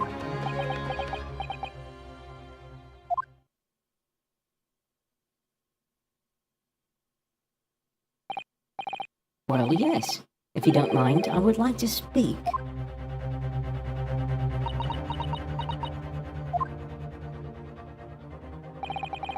The lady is right. Our country's police practices are not as modern as those used in Great Britain, which is why I, Satoru Hosonaga, always strive to make every investigation I'm involved in flawless. What do you really mean by that? I'll tell you what I mean. I won't have evidence lacking on my watch. I'm not afraid to take everything I can from the scene of the crime. It's preserving evidence, you see. Please have the water. Please have the bottle of water. I don't care if they call me a crime scene thief, I'm not ashamed of what I've done. Again, tampering with evidence, but you know, I guess that's fine in this legal system. Well, it looks like the lady's remarks touched a nerve there. There it is. I was right. Take this, for example. Is that? This is the bottle of carbonated water that I took to the victim's table on the day in question. And yes, it's lost all of its fizz, having been opened 3 days ago now. But it was carbonated water. I don't care what anyone says. Yes, there's some left in the bottle. I can see it. But does anybody here have the gene where they can smell what I think it is? I do. It smells like almonds. Can anybody here smell almonds in this bottle? Can I take the bottle?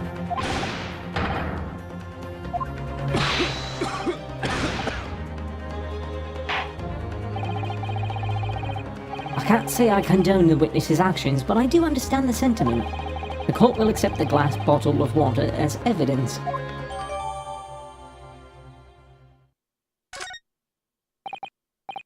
Miss Brett, can you confirm this is indeed the bottle from which you drank on the day of the victim's death? Yes, it was that bottle. What was that about? She seemed to avert her eyes when she answered the judge's question.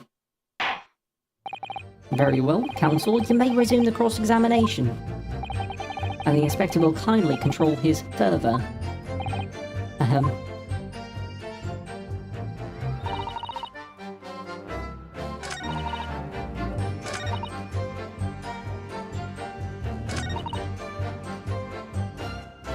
Present. Evidence. Easy peasy lemon squeezy. What is this, the bottle of water? Actually, there is one method of killing a man without leaving a trace that comes to mind. Obviously, I'm referring to poison. Poison? On the day of his death, we know that Dr. Wilson drank from this bottle of carbonated water. Could it be that there was poison inside? Could it be that the professor actually died after taking a sip from his glass?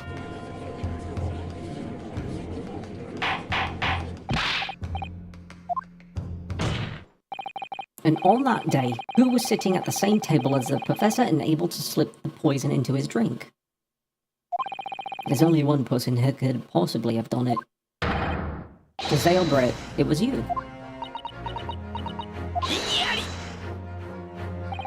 This is outrageous, to suggest such a thing without a scrap of evidence. What do you mean, we have the bottle? How is that not? And we also know that she was the glass as well. You little rookie imbecile, have you even considered the delicate situation our country finds itself in now? Have you forgotten that we have only just signed an accord of friendship with the British Empire? Have you even the vaguest inkling that your rash accusations could jeopardize the entire treaty? This is not a political arena. This is a trial to determine one individual's guilt with respect to one crime. True. The fact that this woman is British makes no difference. We are here to determine the truth. Ahem. If I may, I will silence you forever for this disgraceful attack. Ooh. Kitten's got claws, look at you. It is you who should be silent. Of course. Dear lady. Where did that come from? She just snapped. I'm afraid I may have spoken unfairly before. I offer my most humble apologies. I'm sorry, milady. To what are you referring? I described your police force as inferior.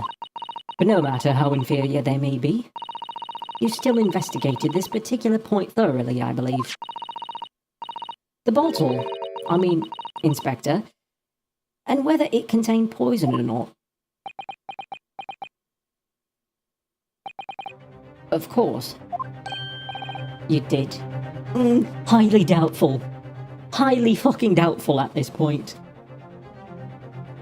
Too much incompetence. Have you forgotten about what my guiding principle is already? I strive for a flawless investigation every time. I don't believe it. Naturally, we tested the inside of the bottle and its contents. And? What did you find, Inspector? I ordered tests for every toxin that's available in this country at the present time.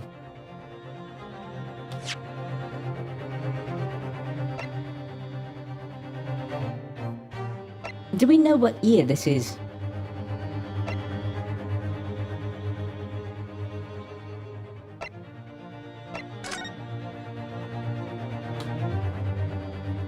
It doesn't say anything there.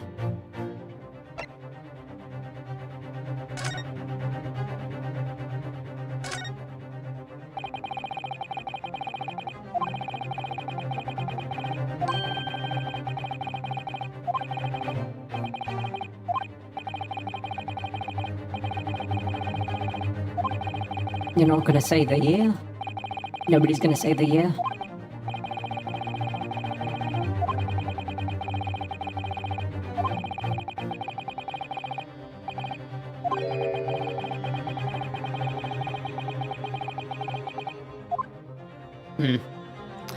Well, that's useless. I ordered tests for every toxin, blah blah blah, okay. We could find no trace of poison or any description in the bottle of carbonated water, Your Excellency. What? Are you sure? The tests were meticulously carried out by the chief. That's why the table was rotated 180 degrees, because she put it in his drink at first. And then after he died, rotated the table around, took the clean glass. Oh wait, no, because then... Yeah, took the dirty glass, rather, not the clean one, because that would be the dirty one at that point. That would be the one that's poisoned.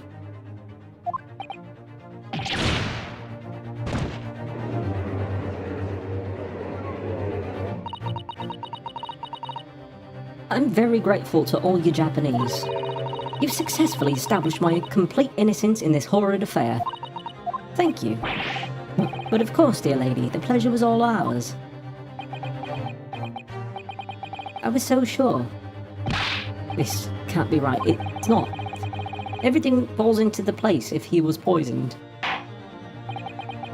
Thank you, counsel. I think that cross-examination has clarified everything. The prosecution have asserted a shot to the chest from the gun is the only conceivable cause of death. No. Furthermore, the accused, who by his own admission is holding this weapon, is the only possible culprit. I'm done for. The court wishes to apologize for the great inconvenience this has caused you, Miss Brett. Oh no, I'm just glad the matter is resolved. Before proceeding, I must ask the counsel for the defense. Do you have any further new evidence to present the court at this point? Yes. The photograph of the glass inside of a handbag.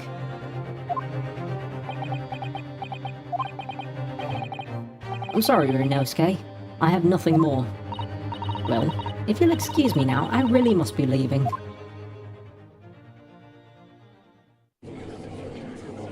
We're just gonna let this go? Who was that? Oh, wait, her? Please, wait. Oh, right, because she works for the guy who does medical things. So maybe they checked it. Please wait. Isn't that... What is the meaning of this? Forgive me for intruding on court proceedings, Your Excellency. Susato Mikotoba, judicial assistant to the defense. Mikotoba? In my darkest hour, with nowhere left to go, she appeared like a bolt of lightning. In her hand, she carried a small package wrapped in a furoshiki cloth. Pretty thin. Wait, that's it? That's it? Really? Why? Why not just finish it? Can we just finish it?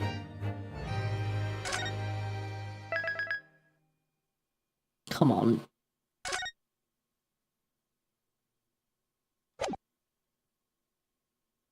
This is only the first part. Is there more trials after this? Because this is part 3 of the same fucking trial.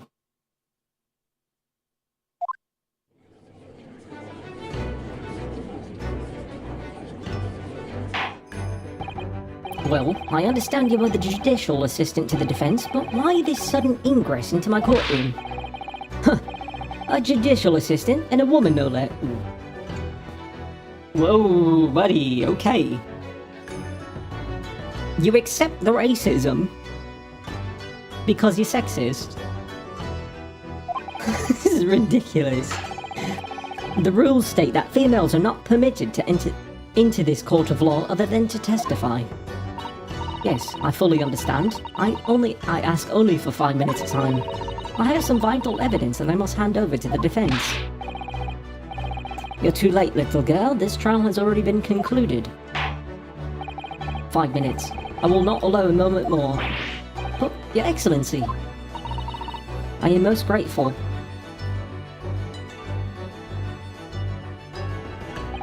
Who exactly are you?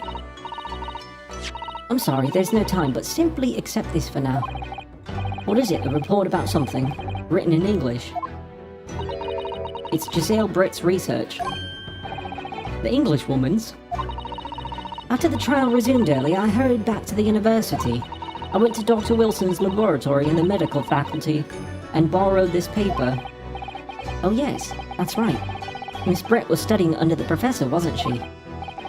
So, does this research, whatever it is, have something to do with the case? I'm afraid I don't know. I haven't been able to listen to the proceedings of the trial myself. Oh, no, of course not. Special characteristics of curare and its effects on human subjects. Interesting. Curare, what's that? I've never heard of that word before. Time's up. The prosecution demands the immediate removal of this female trespasser from the courtroom.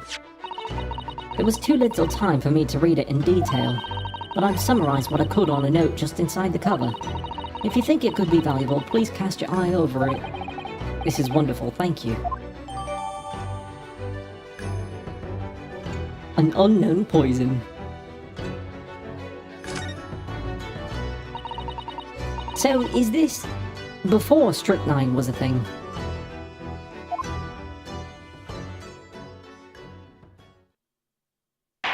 I wonder if curare is just another name for strychnine. Hold on.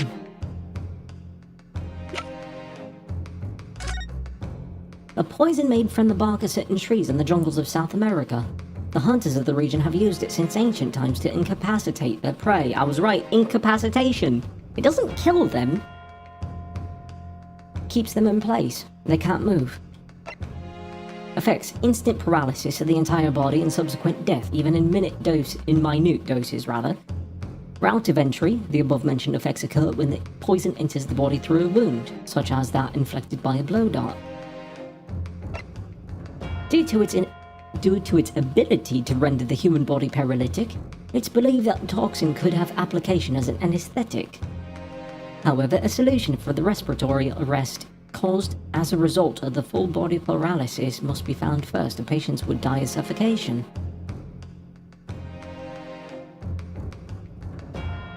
He was given local anesthetic.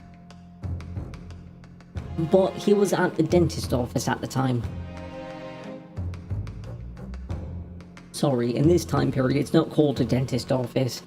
It is called the apothecary because the apothecary did everything there. So if he was at the apothecary,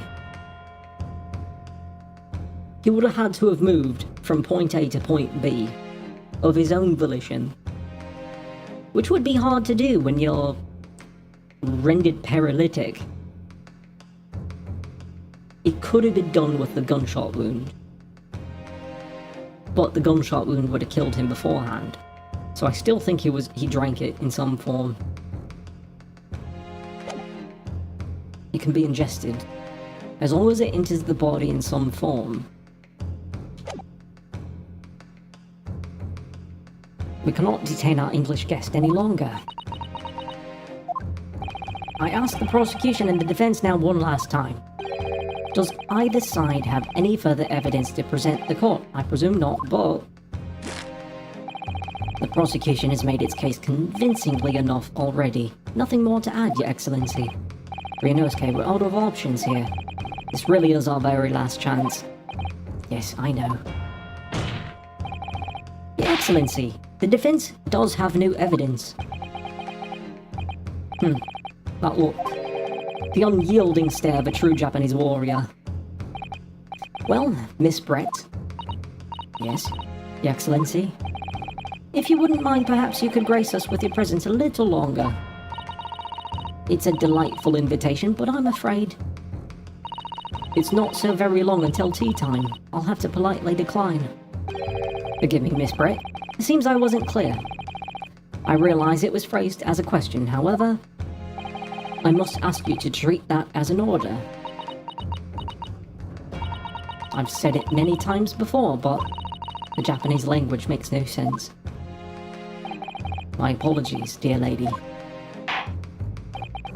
So, counsel, what is this new evidence that demands the court's attention?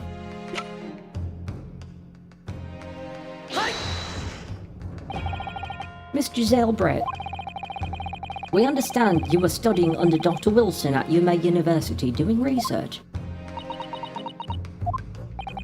Research, by sheer coincidence perhaps, into a deadly poison. What? Poison? Where are you going with this, counsel? A toxin known as curare, Your Excellency. Even the slightest amount of this deadly poison entering the body leads to instant death. What? What complete and utter nonsense? Curare, you say? I've never even heard of it. You wouldn't have done. What do you mean? I mean that you wouldn't have heard of curare before for one simple reason. It doesn't exist in our country. It doesn't exist. Correct. Which means, no matter what tests the police can do for toxins, they'd never identify curare. Why? Because there is no test available here that can identify the presence of this highly deadly poison.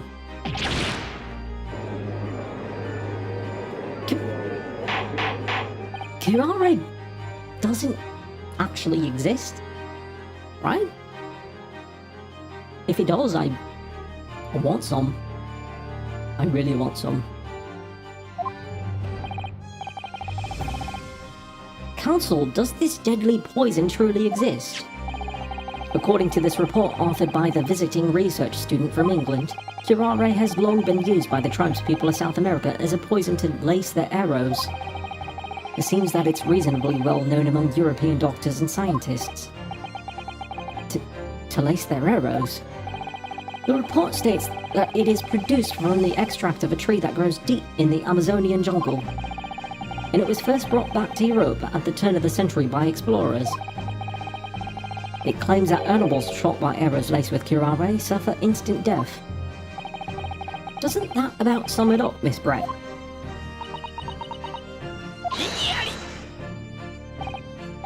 Trumpery. These aspirations are utter trumpery. To start with, if the victim had been administered some of this so-called deadly poison, he would have been squirming and writhing in pain the other diners would have surely noticed. That's true. What do you say to that, Inspector? You can ingest it. Simple. Obviously, I would have noticed a disturbance like that. I don't remember anything like that either. I didn't notice the Professor being in any kind of pain. According to this, however, it's the other way around. What do you mean, the other way around? The very fact that the victim didn't show any visible signs of distress is evidence that curare was used. Explain yourself, Counsel. The moment this toxin enters a person's system, it causes instant paralysis. In other words, afflicted victims lose all strength and are completely unable to move. Even if they were in total agony, there would be no visible signs of pain at all. How terrible. Obviously, if a man lost all his strength in his muscles, he'd collapse on the floor. But with a chair under him for support, as Dr. Wilson did, the effects could go largely unnoticed. But I don't follow, Kazuma. That's just paralysis. I don't like playing somebody who's this fucking daft. I'm smarter than everybody in this room. The full explanation is extremely unpleasant. The poison causes immediate paralysis, as I said, leaving the victim unable to move. But after a short time, the paralysis is so severe, it causes the muscles that control respiration to fail. Respiration? In other words, the actual cause of death is suffocation. And all the while, the victim is conscious and aware, just unable to move. Is it? I really hope that's not the case. I don't want to be smarter than everybody here because this is ridiculous. And it's very boring. That's hideous. To the observer, it would look almost like the victim was slipping peacefully into an endless sleep. But for the victim himself, his final moments would be a living hell. Never heard of this before. Until the wheel. That is the true nature of this deadly curare poison.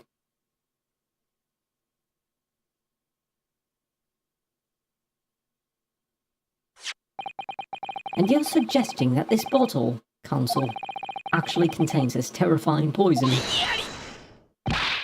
This is all very convenient, isn't it? A hitherto unknown poison for which there is no means of testing. What a happy tale for the defense. Do you want to have a sip, sir? Are you offering yourself as a test subject? If I may. All these facts. You think you're so clever, but you must be taught some... It is you who must be taught. Of course. Dear lady.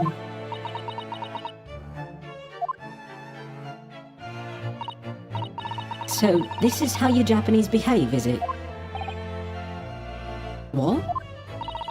You steal another's honest hard work and then announce the result as if you discovered them. I'm appalled. What a loathsome act.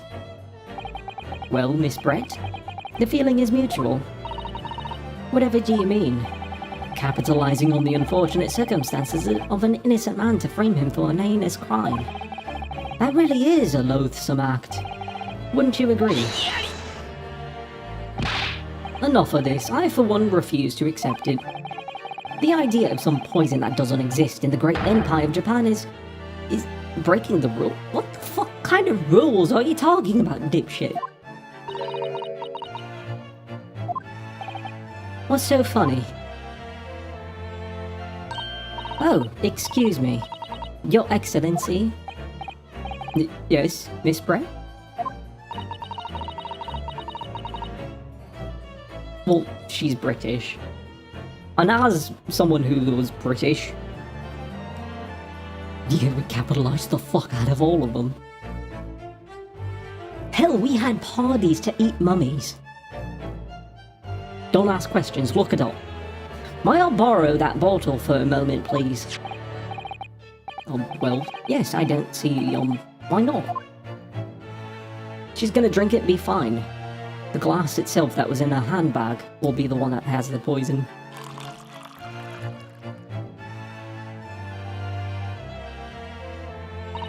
Don't get too big for your boots, you insignificant little island boys.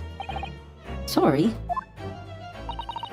To an Englishwoman such as myself, this whole affair is a farcical comedy.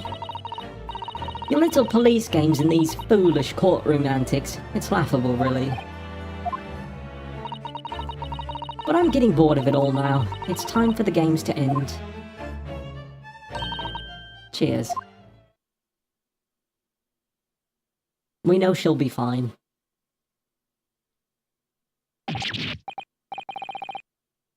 Wait, what are you doing?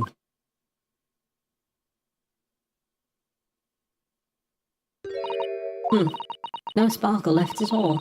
How appropriate for this shabby affair.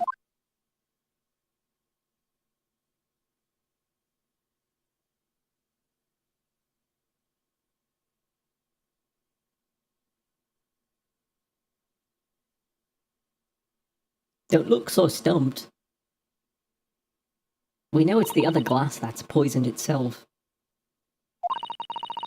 Goodness, whatever is the matter? You all look so quite stunned. So, no curare.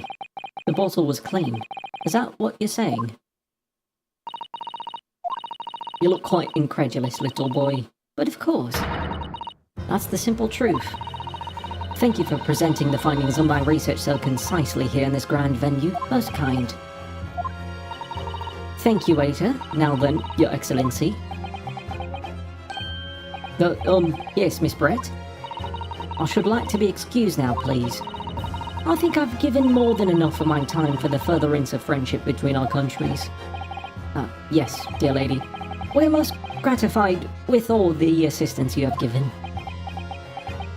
Come on. Come on. It makes a lot of sense. Look at your fucking evidence. There had to have been poison in that bottle. So how did she... It's not the bottle, it's the glass. I don't understand it. Well, I suppose if nothing else, this little Far Eastern charade will make for interesting conversation at the next party I attend in London. There has to have been poison in that bottle. You're going about it all wrong, come on. There can't have been, because otherwise she would have keeled over dead.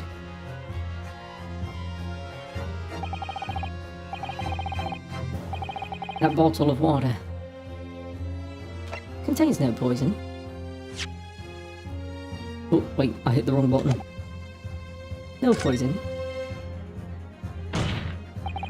As I thought, there is no poison in that bottle. What? Why, Ryanosuke? Isn't it obvious? If there was poison in there, she'd be dead by now. Sometimes your unadulterated naivety really astounds me. But sometimes it's in need of a good staining. Until it's as dark as your uniform in the ways of the world. Oh, is that what this colour is supposed to represent? That was a guileless ending to a promising line of inquiry, Counsel. For which you will be penalised. Wait, why? This whole trial is poisoned. How... Because it's not in there. It's in the... Can you present evidence right now? Is that what it wants?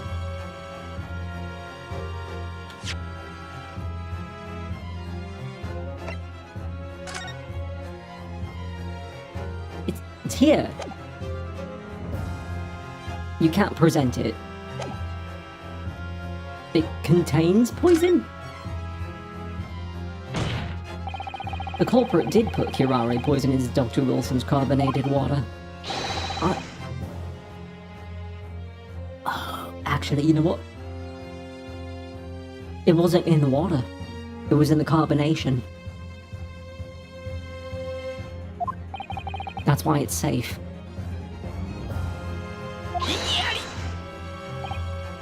Fool, are you blind? There is no possible way that bottle could have contained poison. I mean, what we just saw. Miss Brett drinking the water from it. That's right.